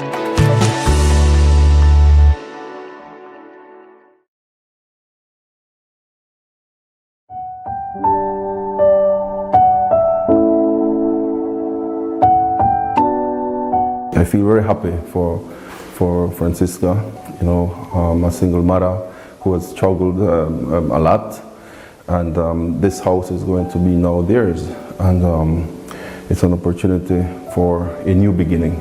I'm tremendously excited and honored to have received this present. I applied some years ago, and the response that I received was spectacular, and I'm completely happy about receiving this home. I cannot wait to spend the first night here with my girls, and have this sense of feeling that I finally get to own something.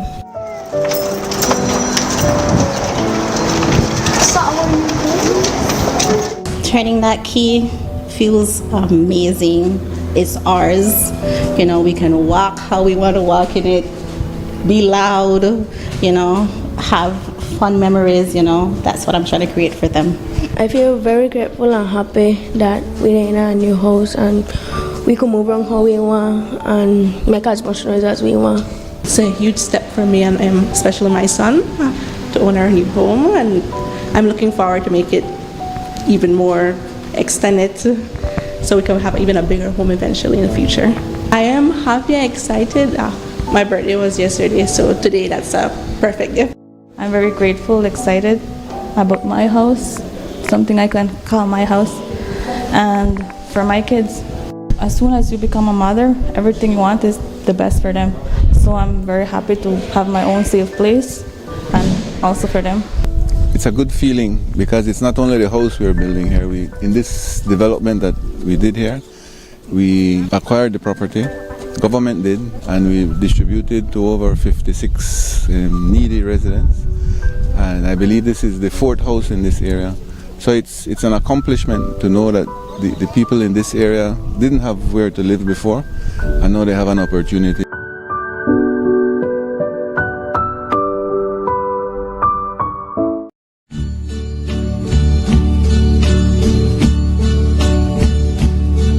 And now the end is near, and so I face the final curtain. My friend, I'll say it clear, I'll state my case, of which I'm certain. I've lived a life that's full. I traveled each and every highway and more, much more than this. I did it my way. Regrets, I've had a few, but then again, too few to mention. I did what I had to do, saw it through without exemption. I planned each charted course, each careful step along the byway, and more, much more than this, I did it my way. Yes, there were times, I'm sure you knew, when I bit off more than I could chew. But through it all, when there was doubt, I ate it up and spit it out. I faced it all, and I stood tall and did it my way. I've loved, I've laughed and cried, I've had my fill, my share of losing, and now, as tears subside, I find it all so amusing to think I did all that, and may I say, not in a shy way, oh no, not me. I did it my way. For what is a man? What has he got? If not himself,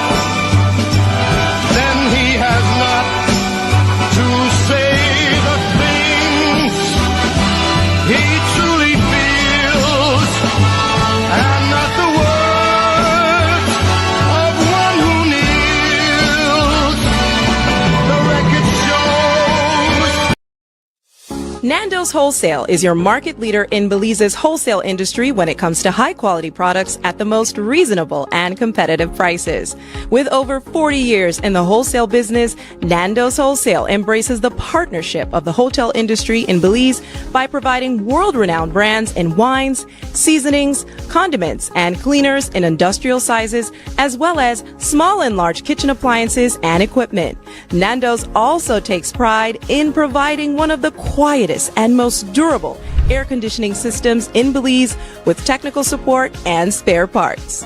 Nando's Wholesale. Professional, reliable, effective, and prompt. Nando's Wholesale always delivers. Visit us at www.nandos.bz or send an email to nandos@nandos.bz. Or, even better yet, give us a call today at 222-500 or 280-8080 to speak to one of our sales representatives today. A time to reflect, revive, and renew. Your Belize City Council invites you to an unforgettable free 2-day Holy Week Revival concert.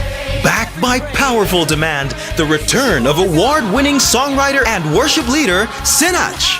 Live in concert, bringing healing, hope, and encouragement through worship. Join us Tuesday, March 31st, 2026 and Wednesday, April 1st, 2026 from 6 p.m. to 9 p.m. at DigiPark on Newtown Barracks. And that's not all. Joining us for the first time is award-winning Christian reggae band Christafari. Also featuring powerful performances from our local gospel ministries and more.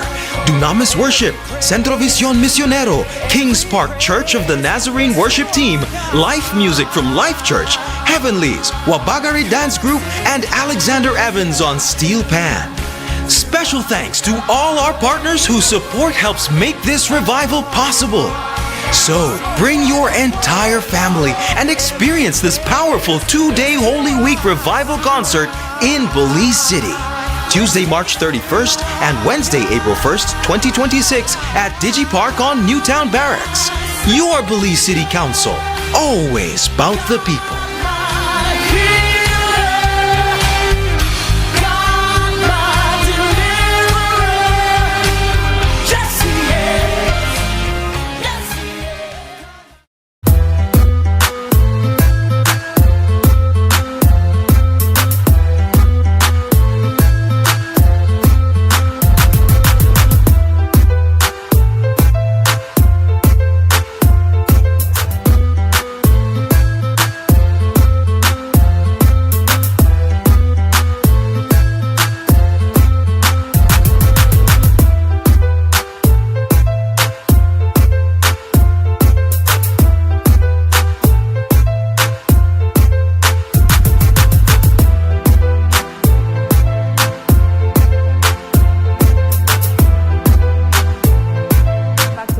Morning vibes, calls are on hold. We have big guessing that we're in the studio fan Zoom. My brother, Kane Farmer out Orange Walk, Alfredo Ortega.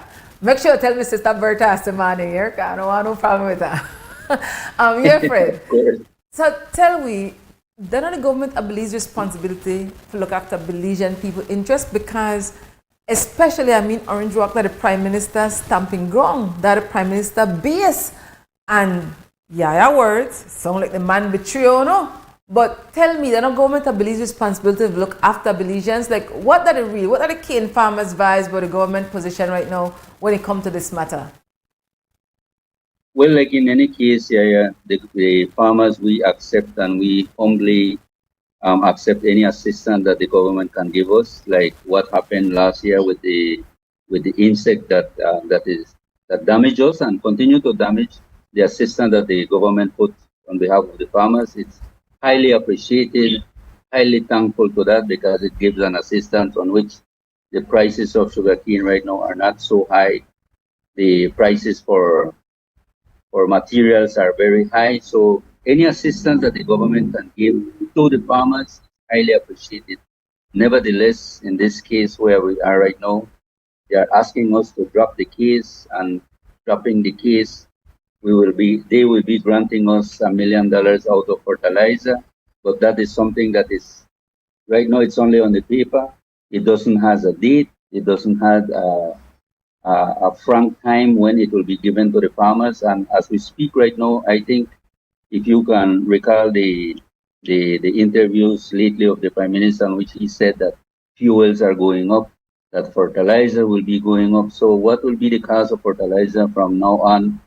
Let's say from now to a month or to 2 months, what will be the cost of a bag of fertilizer? So in reality, and that million versus the 11, 12 million that we will forego if we sign that document will give no benefit to the farmers.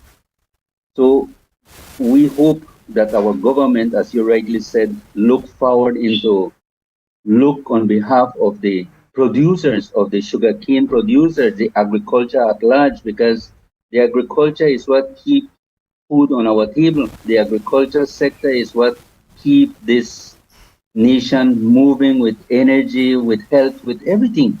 So it is very important for our leaders in government to look upon the agriculture sector, and most for we as sugarcane farmers, on which the sugar industry has been the pillar of Belize. When tourism was down, when every other thing was down, the sugar industry was the one shouldering the economy of this country. So it is very important that our leaders in government look forward into the producers.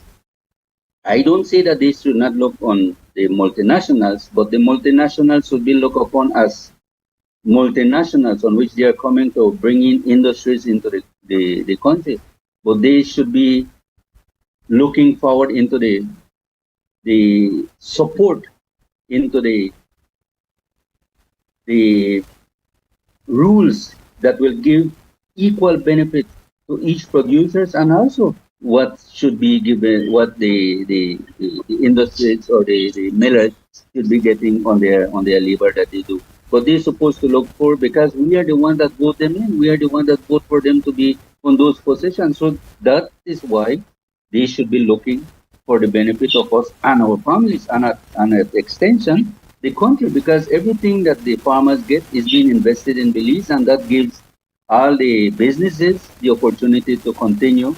It gives the businesses to give work to other people to maintain their families. So it's an extension that whenever there is a good economy in the sugar industry, Belize benefit out of that. Now I know they have one union. The union not only for people who work the BSI?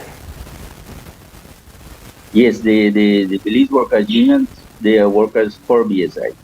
Okay, so nobody know to look out for cane farmers. Cane farmers have to look out for themselves, because what am your feeling when you hear the Prime Minister say he left Belize Sugarcane Farmers Association and gone the Progressive Sugarcane Producers Association? When you hear that, what are your genuine feelings, brother? In reality, Sister YaYa, I think as a leader, you don't run away from the problem. You face the problem and you put the right rules and regulations that can benefit the production sector or the sector where you are, because you have been elected to protect the people or the citizens that voted for you. We voted for you so that you can help us move to a step that will be beneficial to us, not what we have been suffering, but to come out with something that will give benefit to us that have been voting for you, so that you can keep or get that position where you're in, on which you have now the power to put the regulations, the laws that will give I wouldn't say a one-side benefit, but a neutral benefit that will give an equality to everyone within the industry, within the sector. Big respect. I don't have to go, but tell me what will be your last words, especially, I mean, this will impact all Belizeans, you know, but especially for cane farmers and the families of cane farmers. We have to go to that emergency meeting Sunday. What time is the meeting Sunday, Fred? It's called for 9 o'clock, Sister YaYa. It will be in Escuela Mexico, where we always hold our meetings, our general meeting. It is called for 9 o'clock, but as you know, we say 9, but it goes sometimes to 10 because people start to reach a little bit late. But I would like to call the attention of our Belizean people to see how our leaders in government behave. We have some good leaders here. I won't put everybody on the same basket. We have some good leaders. We have some leaders like Mr. Mai. Mr. Mai was one that was leading the agriculture sector very good. I wouldn't say that Mr. Ferguson is not doing his own, but in our side, being him from the north, we saw that there was a lot of prosperity, not only on the sugar industry, but also in other sectors within the agriculture sector. We have some good leaders, but also we have some leaders that, and especially our big leader, that in reality, I am very not happy the way he has been handling things, especially for us, the sugarcane farmers here in the north. But time will tell. I think that the people are seeing, judgment will come, and I hope that that we can move forward, and I hope that he understands the damage that he is doing to us as cane farmers. So I hope that he listen, not only to me, not only to Fred, because it's not only Fred talking. This is something that is really hurting the production sector. It is hurting the BSC, if I will put it so clear. But what I would want to also call the attention of our farmers, that they really understand, and if they don't understand, give a call. I am ready to answer. I'm ready to explain to them what they don't understand of the document. But most of all, I am calling that our YaYa be present to that meeting so that she can give a very clear legal opinion on the proposal that is on the table. And I ask the farmers to really look forward and analyze, and let us continue the fight. Let us continue our negotiation. Let us continue a peaceful movement so that we can get what reality belongs to us. And I want to be very clear, and Sister YaYa, this is nothing personal to no one. This is something, I am the branch chairman of Orindoa.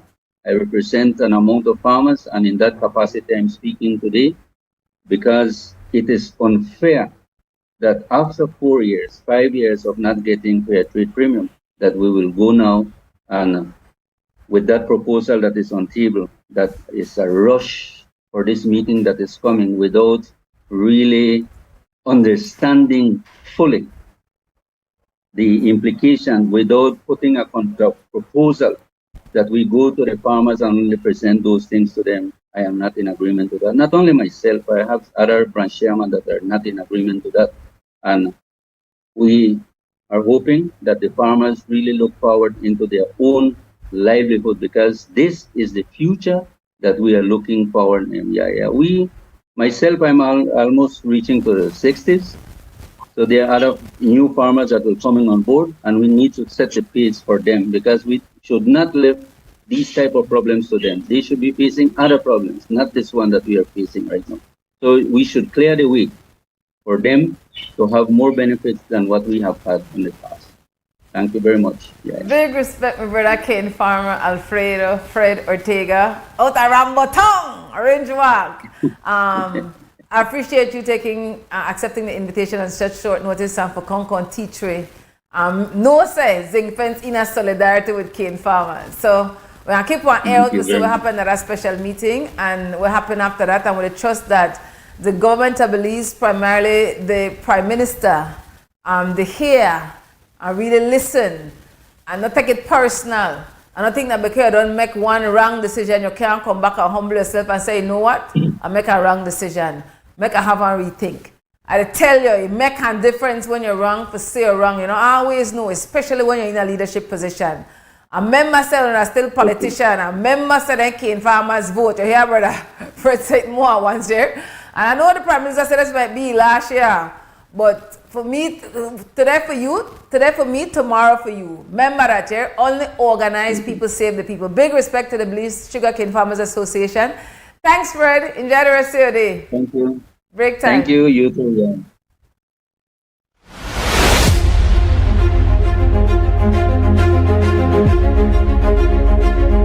want to share why this work is so urgent. My mother is 75 years old. She's blind. She has lived by the sea for 75 years. Today, my mother cannot see the stones you guys are placing to protect her home.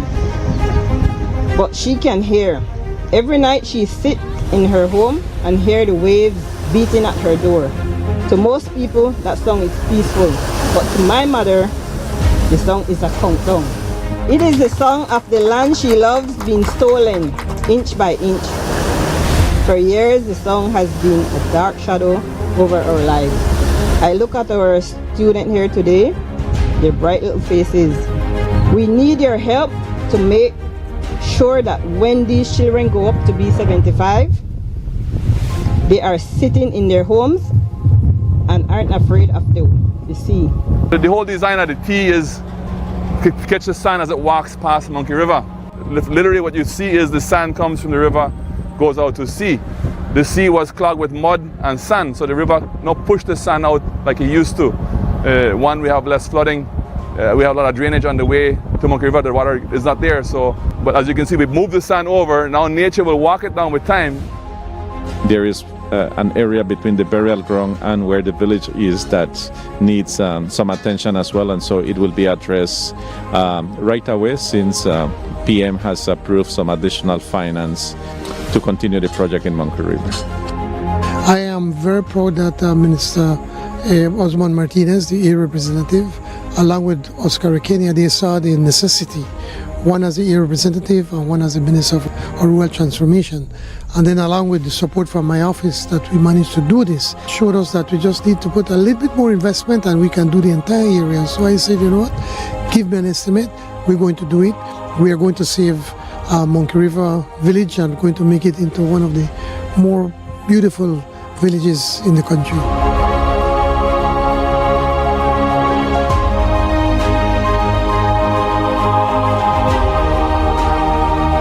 At Atlantic Bank, your convenience is our priority. Our contact center is designed to enhance your banking experience. With a wide range of customer service options, you save time and effort. You can easily call in to block or unblock your debit and credit cards, perform account inquiries, and access detailed card information. Whether you need assistance with online banking, merchant support, or general inquiries, our team is ready to help. For added convenience, if all operators are busy, you can leave your number and an operator will return your call as soon as possible to ensure you receive the support you need. Depending on your transaction type, we may need to verify your identity through a set of security questions. And remember, Atlantic Bank will never request your username or password for Atlantic Online via phone call, text, or email, ensuring your personal information remains safe and secure. Our support team is available Monday to Friday from 8 a.m. to 6 p.m. in both English and Spanish. Simply dial 223-1212. This is a dedicated line for our contact center. Atlantic Bank is committed to providing you with exceptional service and the tools you need to manage your finances conveniently and securely. Take full advantage of our easy-to-use contact center services today. Atlantic Bank, building the future together. Nando's Wholesale is your market leader in Belize's wholesale industry when it comes to high-quality products at the most reasonable and competitive prices. With over 40 years in the wholesale business, Nando's Wholesale embraces the partnership of the hotel industry in Belize by providing world-renowned brands in wines, seasonings, condiments, and cleaners in industrial sizes, as well as small and large kitchen appliances and equipment. Nando's also takes pride in providing one of the quietest and most durable air conditioning systems in Belize with technical support and spare parts. Nando's Wholesale. Professional, reliable, effective, and prompt. Nando's Wholesale always delivers. Visit us at www.nandos.bz or send an email to nandos@nandos.bz. Or, even better yet, give us a call today at 222-500 or 280-8080 to speak to one of our sales representatives today.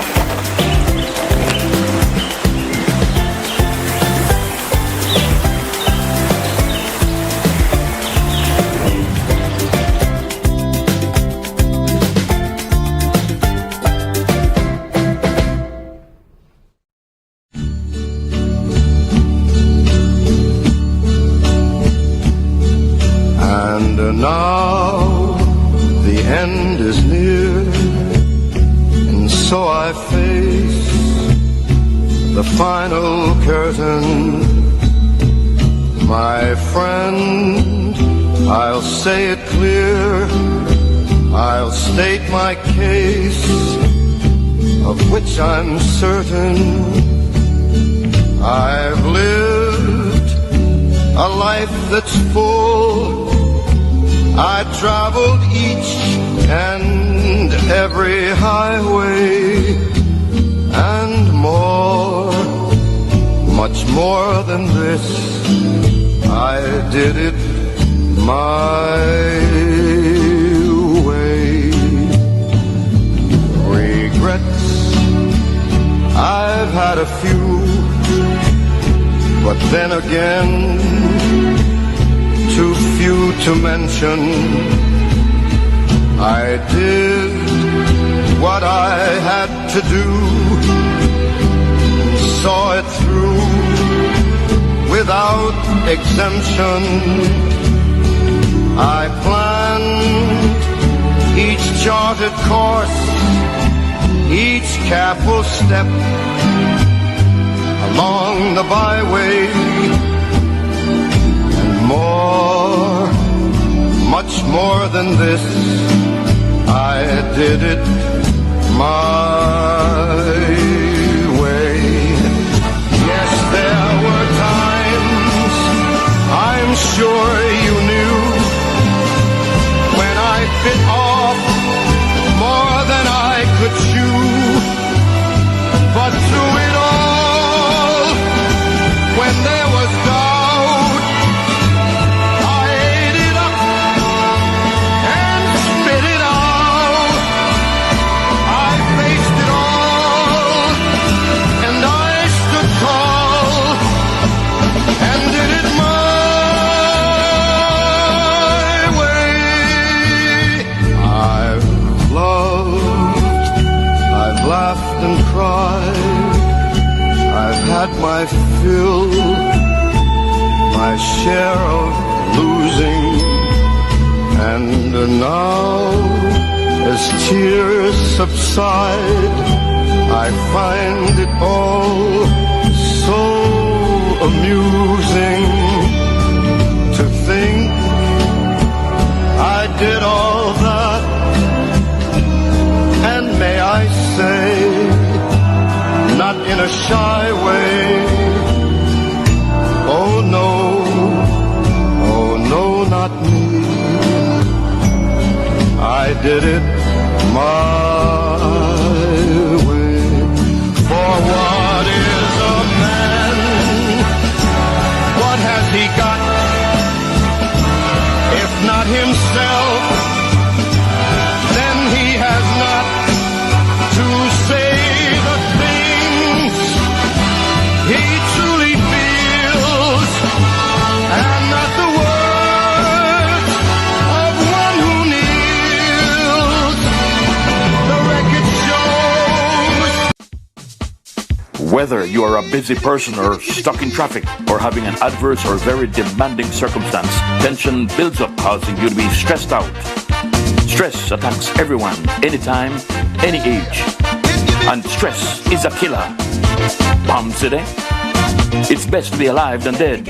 So visit Freetown Drugstore to get options to relieve stress and to relax your mind. Yes, sir. What can I do for you today? I'm so stressed out. Okay, I'm saying help you right now. When I this daily, for 10 days, I am good after that, okay? Okay. Freetown Drugstore, 28 Freetown Road, where you are better off alive than dead. Freetown Drugstore, telephone 223-2876.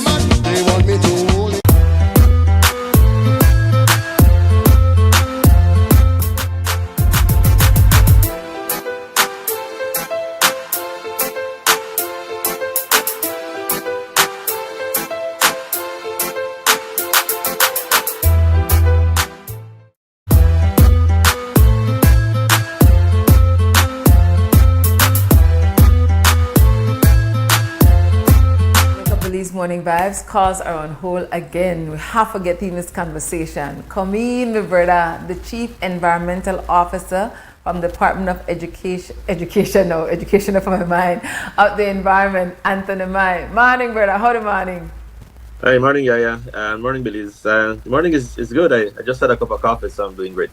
Give thanks, give thanks. I appreciate you take the invitation at such short notice and anyway wait because I had to get in my other brother this morning and I can't tell you no. Everybody know me establishment people, they're not people because they're just my vibes. The system never designed for the liberation of people of color in particular. But then you got somebody like you where wanna slip in. And one of the reasons we give him in listen to this, our faithful listener WB. What make you listen to WB regularly? That part of your job or you just like the vibes? I like the vibes. I think a grassroots in nature. I like the fact that it just he kind of community driven and I see that you guys like gonna speak Creole and have an open conversation, open language, and it just makes for good listening. I like it.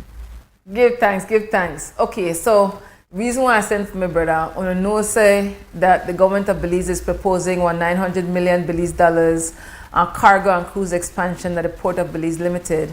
And next Wednesday night at 7 o'clock at the Biltmore, then they have one public consultation for make the developer and the state, which I think I must adjust the state one there at the table, but that's why we bring in the brother this morning, because he could tell me more about and I know the likes of EIA, and I take it personal, that the environmental, social impact assessment, because the social got everything to do with the people, with livelihood, with liberty. Yes, so tell me about the ESIA process, brother. So before Wednesday night, we got full understanding of what that is state responsibility and what the we responsibility. Perfect, thank you. So just one clarification, the public consultation will be held next week, Wednesday, but it will be at 6:30 p.m. at the Biltmore, as you rightly mentioned. So it's just the time that I want to correct it, 6:30 p.m. Okay, so yeah, there is 11 benefits of the EI process that I want to share. I have them written down, and then I want to explain the process in detail. I would have hoped that maybe the lines would have been remain open so that people could call in and ask questions in relation to the process. Now, I have to be very careful in terms of how much information I share, and that's because I don't want to prejudice or bias the process that the port project is currently going through. That is critical because we will come to a decision-making stage in relation to this process, and if I mention anything or I allude anything towards having a position in relation to anything, it could compromise the decision-making stage. And this is important for the transparency and accountability of the process. I will explain to you why all of this is important. Okay. So first and foremost, in Belize, we have been implementing the EIA process for about 30 years. The Environmental Protection Act was passed around 1992, and the first EIA regulation in Belize was passed around 1995, 1996 or so. And so we have 30 years in experience with the EIA process. The first EIAs that were submitted to the DOE were very small and thin, and progressively they become more complex and more scientific in nature. And so that's the first thing. The second thing is that the EIA process is a tool that is used worldwide, right? So it's a standard process of how each country evaluates environmental impact on a development site. So it's not only used in Belize, it's used all over the world. The other benefits of it is that, excuse me, it's structured and it is applied to all development types. So the same process that we have applies to a tourism development, it applies to an agricultural development, a industrial development, etc. So it is fair, it is consistent throughout the world, and it is done within Belize, and it is fair and consistent throughout all project types. It also takes into consideration some social and cumulative impacts.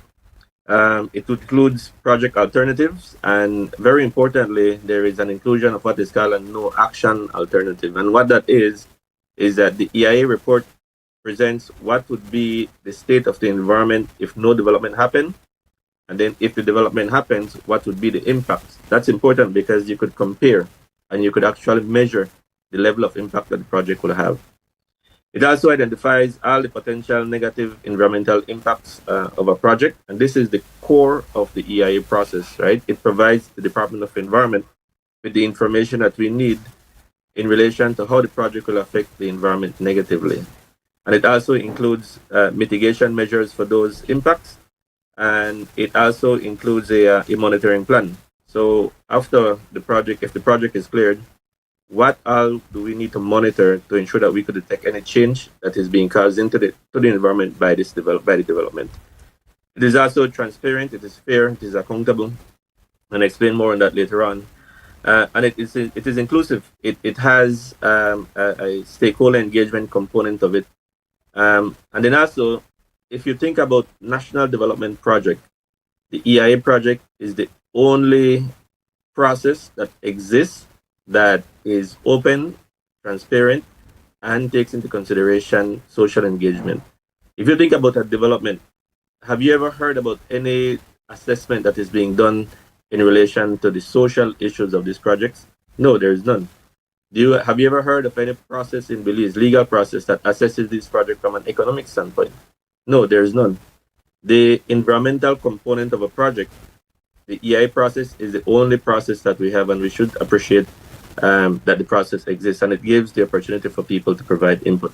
And then lastly, due to the exposure that we have, I could tell you this, and I don't want to toot our own horns, but really and truly, the way how we implement the EI process in Belize is considered one of the best way within our region, right? Within the Caribbean region and Latin American region. And this has been demonstrated on numerous occasions when we go abroad and attend various workshops and meetings and sessions, etc. Everybody look upon us in relation to what we are doing, and they try to emulate what we do.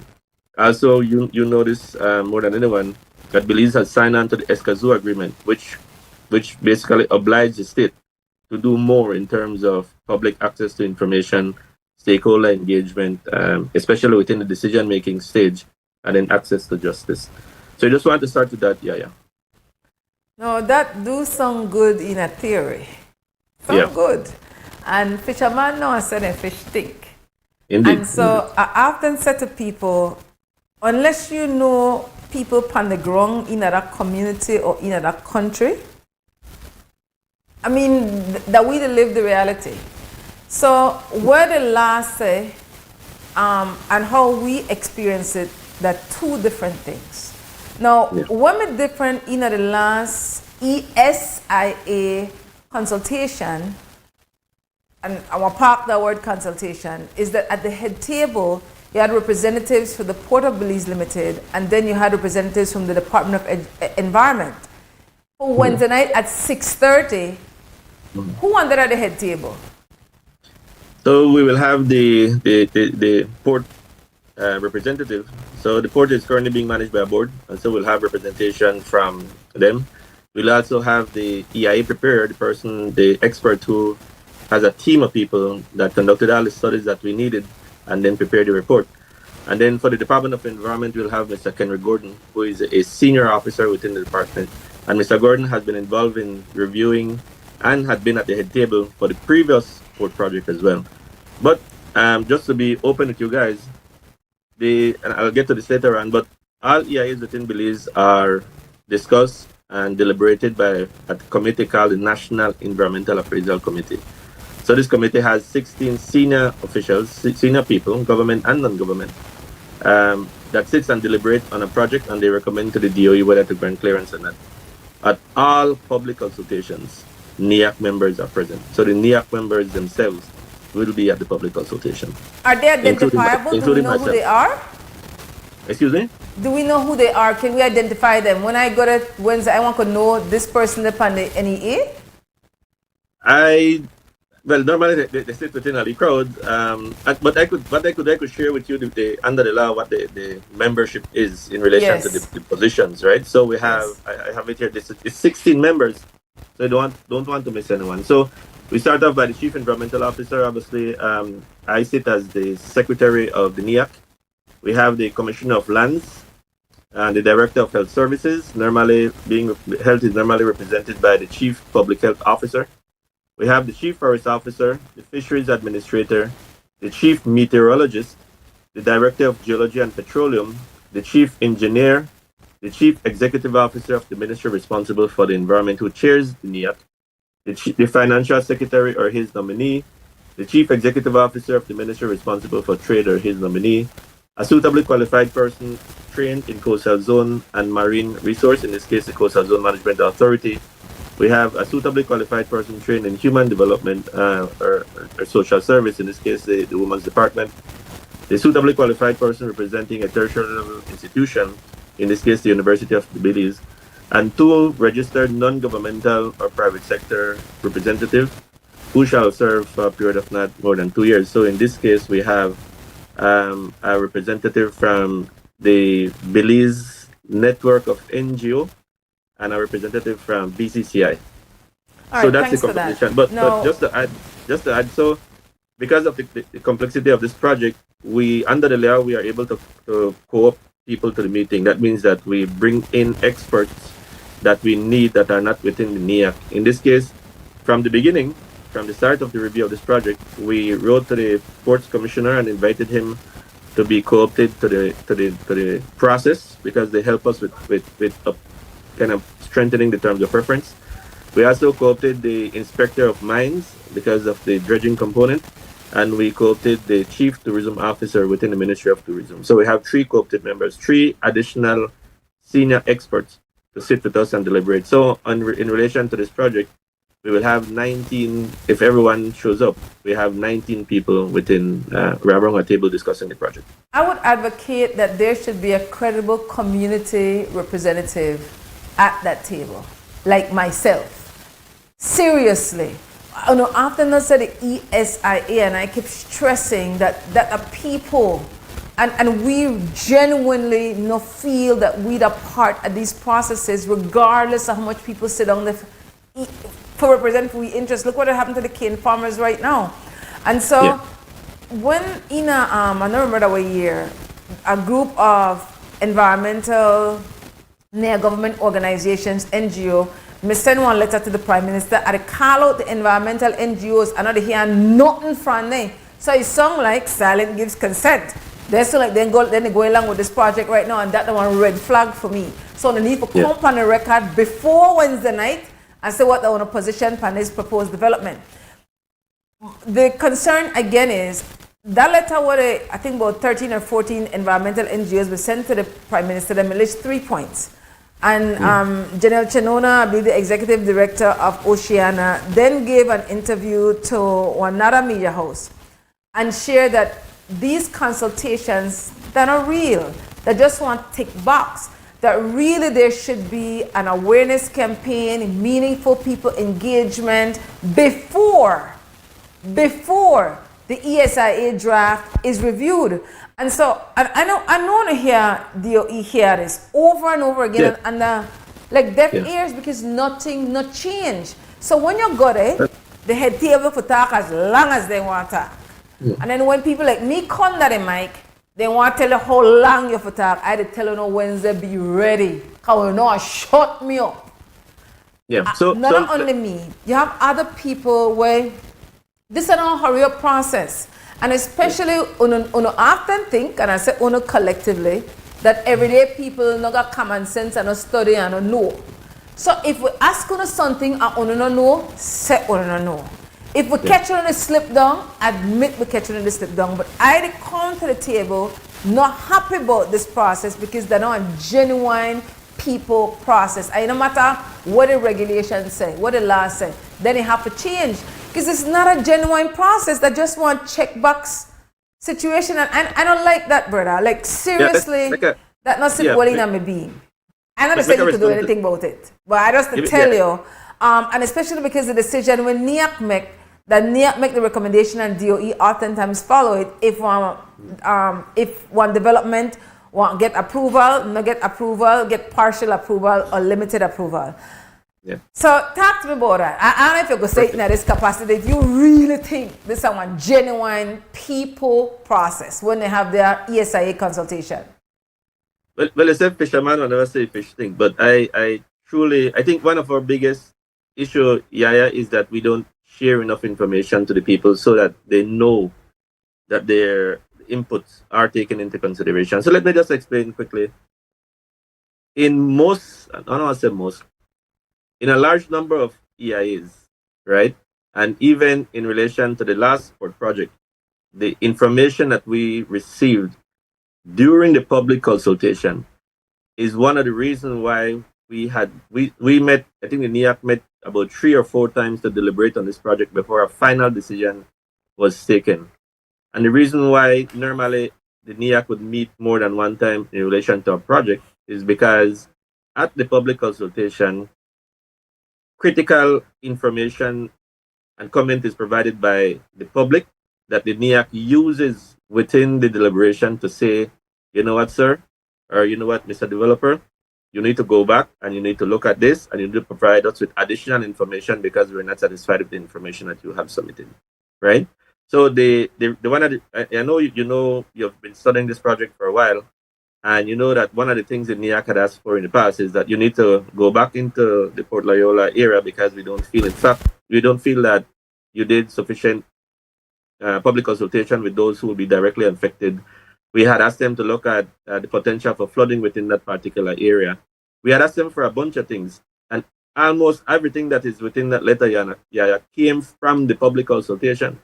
Right, and this is just one example. I could list many examples through which, from the public consultation, the NIAC had said to us, "Listen, ask the developer to go back and do this and come back." In fact, at some point, we had also asked that projects be redesigned because of what the public is saying. There, we went through an EI process for a project up in Sartaneja, and during the public consultation, this is an example. The local fishers say, "You know what?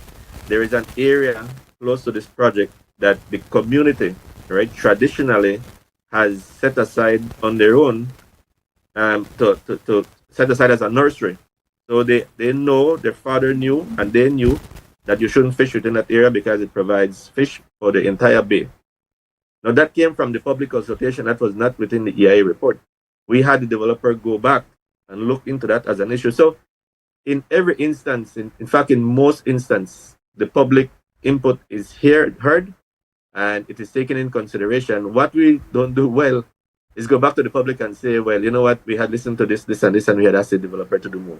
I guess that's the main issue. Well, there are two things in the well, and there are the two things that matter to me, and I appreciate you admit that that's one weakness. That's the one, but the other one is that before as we for con that Best Western Wednesday night, we never do want adequate awareness, knowledge, education campaign so all Belizeans in our language where we could understand, get to a sense of what is project about.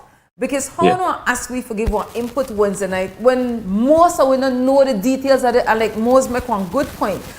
They're just one time thing, and you can't process everything and really get a sense of something. So I often say that it's unethical for us, anybody, for participate in our meaningful dialogue if whoever they ask, they know they never do a meaningful knowledge sharing education campaign for at least 6 months, and we know that the people ain't get it. So it's unfair going in. And two, indeed, like you say, on a report back, but I could tell on again, UEF has worked again. We don't have the funding what we had the last time, and Dan Gutierrez meet with me and one of the community organizers from the Jane Osha area, sister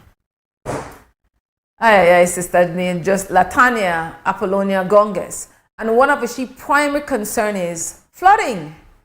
And Dan said, listen, we don't had flooding, whether this project coin or not, we don't have flooding. So they're not like, we could really do anything about the flooding, but that was a serious matter for that community. And this is not only for the people living nearest to the port or people in the Port Loyola constituency. This is taxpayers' money because that we own the port now. This is every Belizean business, including those living in the diaspora. So before you go, I just want, and how we know if we really listen to we, and when I say that whoever they contact to the community at large, is if we follow up with one dialogue or change in action, then we know say when we just hear away and say yeah we're here or not. We know and listen to we even take what we say into consideration and use it on a do on just to follow up with we. So make a hear away you could tell we before you go for make we we don't know what disadvantage because we don't know the issues. We don't know it. Yeah. What we for do at this point? Because I like it done too late. A couple of things. So again, I mentioned earlier that the EI process has evolved in terms of how we implement it. So the process is standard across the world. So it starts with the submission, just briefly in terms of the process. It starts with the submission of a project proposal. We go through a screening phase where we determine if an EIA or a limited level study or no study is required. If we determine that an EIA is required, we go through the scoping phase, which then we develop a terms of reference. The terms of reference is shared with the NIAC and those who are co-opted. And then we approve the terms of reference. Once this is approved, it goes into the third stage, which is where the studies are done, the report is generated. The next stage is decision-making stage, and then the last stage is monitoring, basically. So I just wanted to mention the process.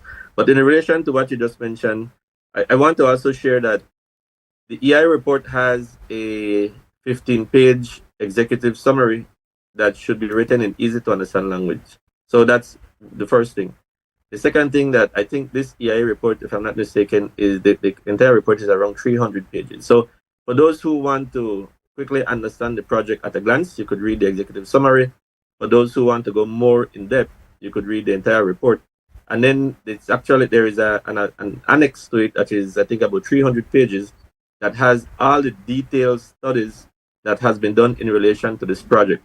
So again, anyone who has any interest in relation to understand the project, there's various opportunities where you could understand the project in its entirety if you go through the report. The report is online on our website, so you could download it digitally. And you could have it in your own home. It is at 4 libraries within Belize today if you want to read it hard copy. And so, yeah, so the EI report itself condenses some of the more technical and detailed report within the annexes. I also wanted to mention, YaYa, because I see time is moving, that the EIA process has evolved such that the public consultation that will be happening next week, Wednesday, will be a hybrid public consultation. That means that the Department of Environment has now ensured that we go into your homes in terms of giving you the opportunity to provide input. The link for the hybrid for the session will be shared on our website and our Facebook page. You could click on it and you could be at home in your living room and you could click and ask questions, and we will give you the opportunity to submit your queries, and we'll respond to you. So you no longer have to, and the hybrid approach now is standard. So you no longer have to leave your home and go to a particular venue to get to engage, right? And then lastly, after the public consultation on May 25th, the public notice mentioned that you could still submit comments to the DOE until April the 1st. So you still have a week after that to submit comments to us for us to consider. So the process, if you guys could see, maybe appreciate the transparency and the accountability in relation to it. It's an open process. It's standard, right? We have various people, various experts discussing a project and advising us on how to move forward. We try to go within your homes during the public consultation in terms of giving the public the opportunity to ask questions, to submit queries, etc. And so we're trying, right? And I don't say that it's, again, no process and no system is 100% perfect, but we have been trying over the years, and we'll continue to try to make it more community-oriented, more stakeholder engagement oriented, etc. Brother, I can tell you then, I can hear good. What on the do, not the work. You hear that? It's not the work. Every day people not going to no library. They're not going to read nothing online. That's not how we communicate. We need for coming to the community, and Mo's explained it clearly. So let's say when we go to the Port Laola community, on a picture on big tent, we don't have to feed because that's how we empty because we can't stand up. We don't have to have one good PA system. We don't have to have a lot of chairs. We don't have to promote. This is the way it takes that kind of investment. But as long as you don't insist, and I know that what the law says, and that don't mean the law can't change, it know the work. We really need for hear we and do better from coming and have face-to-face reasoning with we have. I mean, if we don't keep to do the same thing and we tell them, no, this not the work, and we keep to do it, then we could only reason that they don't care. They don't listen. We don't have to come in at the communities, especially the ones then with the development one day. For a period of time, reason with we, truly, and then when you have one public, and then the public consultation that the developer, the pitch, and the developer want a project. So then oftentimes they talk about the drawback, and that they used to have one public hearing. And if I'm not mistaken, and you know the law better than me, they used to have one public consultation and one public hearing, but then change it now So the public only have one option for here. They don't got a public hearing or something to that effect. And so I really want the Department of Environment do better as far as ensuring that they come and have reasoning with people in their communities.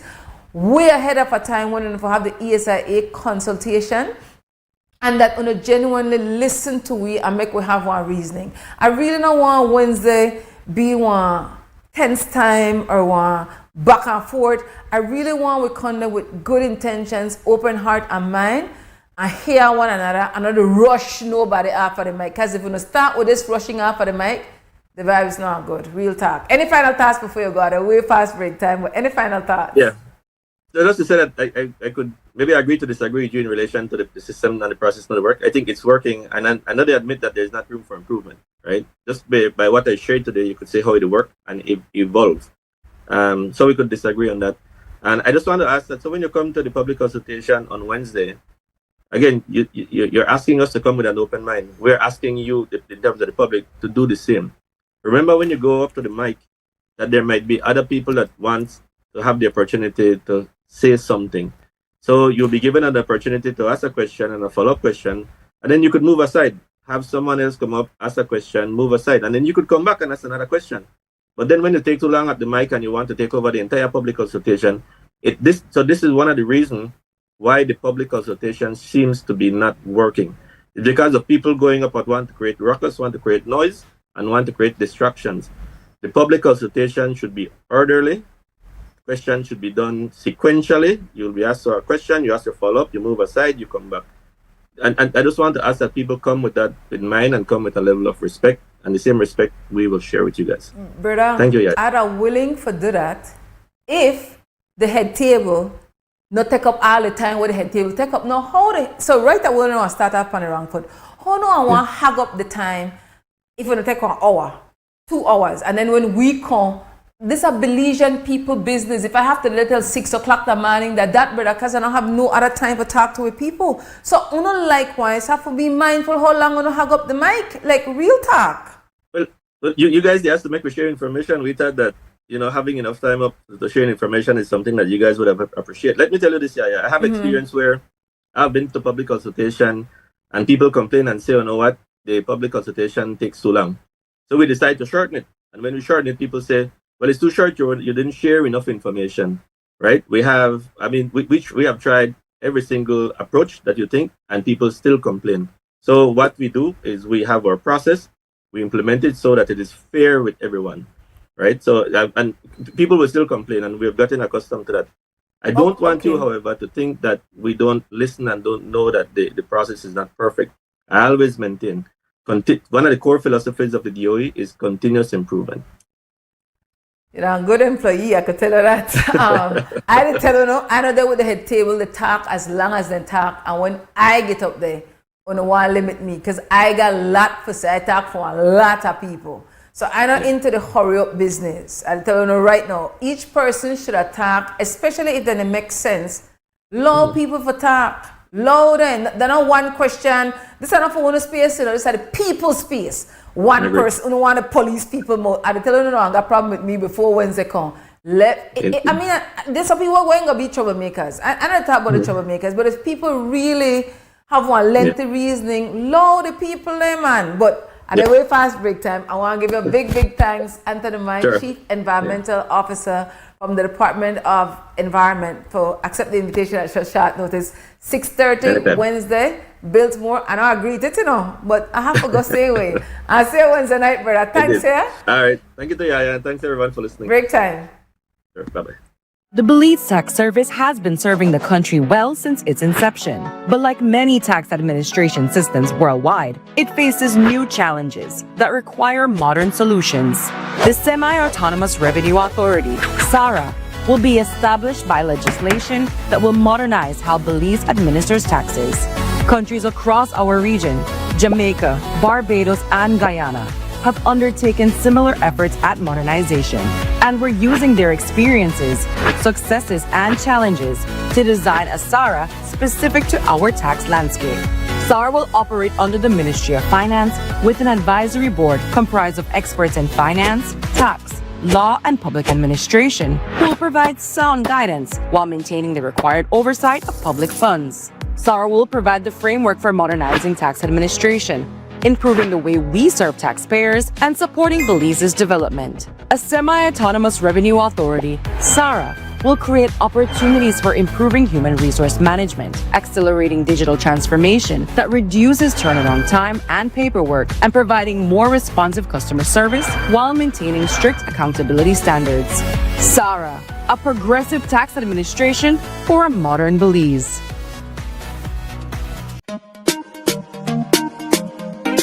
Smart for everybody. Smart leading everything. Smart give you everything. Smart offer everything. Smart give you everything. North to the east and the south and the west. Smart are the best. Darling, double up my data and give me all the text. In fact, give me a plan for my family. Unlimited calls, so me like it. And Smart make everybody feel happy. Bringing people together, me want it now. Smart got love for everybody. Me want my Smart plan. Want it right now. Me want my Smart plan. Want it right now. More bundles, data plan. Me want my smartphone, internet in my hand. Call me want my Smart plan. Want it right now.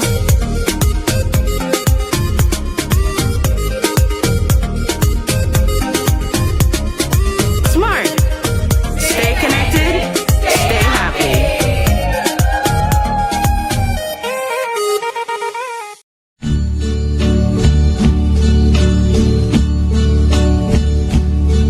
And now the end is near, and so I face the final curtain. My friend, I'll say it clear, I'll state my case, of which I'm certain. I've lived a life that's full. I traveled each and every highway and more, much more than this. I did it my way. Regrets, I've had a few, but then again, too few to mention. I did what I had to do, saw it through without exemption. I planned each charted course, each careful step along the byway. More, much more than this, I did it my way. Yes, there were times, I'm sure you knew, when I bit off more than I could chew. But through it all, when there was doubt,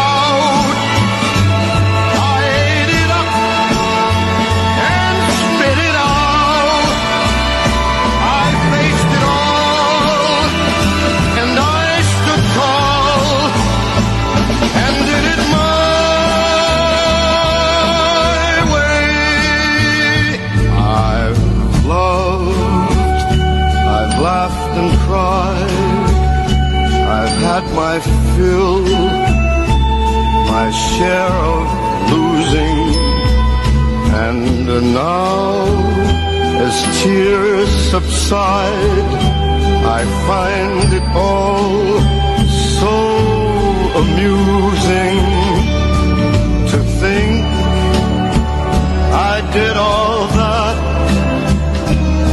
and may I say, not in a shy way. Oh no, not me. I did it my way. For what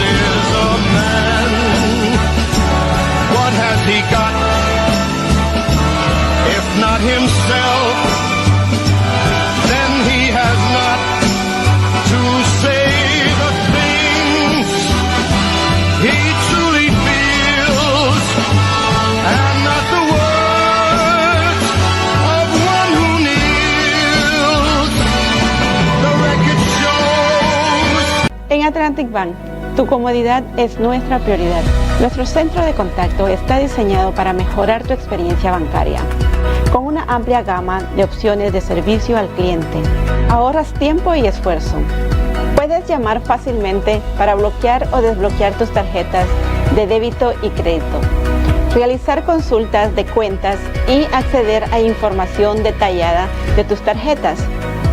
Ya sea que necesites asistencia con la banca en línea, apoyo para comercios o consultas generales, nuestro equipo está listo para ayudarte.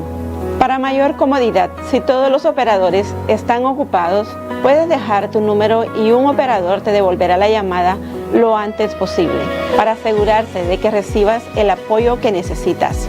Para mayor seguridad, es posible que necesitemos verificar tu identidad con un conjunto de preguntas sencillas. Recuerda, Atlantic Bank nunca solicitará tu nombre de tu usuario ni contraseña de Atlantic Online por llamada telefónica, mensaje de texto o correo electrónico, asegurando que tu información personal permanezca segura y protegida. Nuestro equipo de apoyo está disponible de lunes a viernes, de 8 a.m. a 6 p.m., en inglés y en español.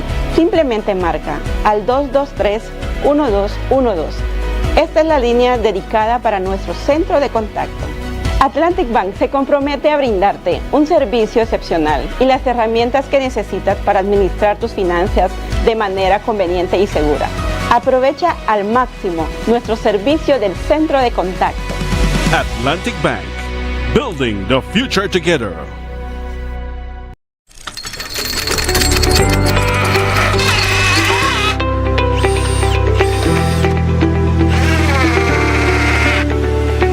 For any project, big or small, Best Screws provide strength, efficiency, durability, and affordability. Get the screws specifically designed for your next project. Get Best Screws, the power to build, the strength to last. Available at Pennies, quality, and savings.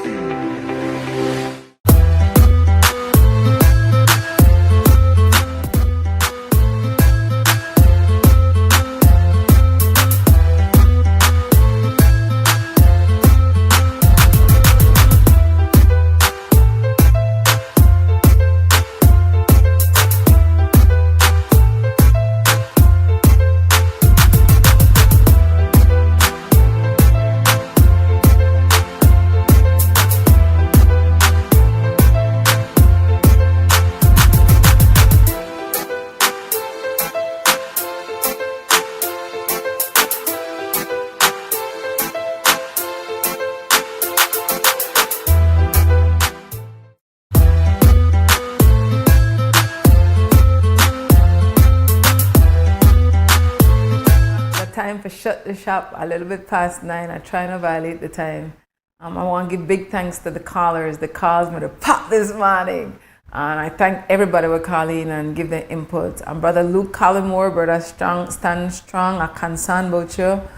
I call you again, I call you, you never answer. I text you. Take a deep breath, Brother Luke. We don't want no problems with you and your family. For real, brother. I appreciate the call this morning.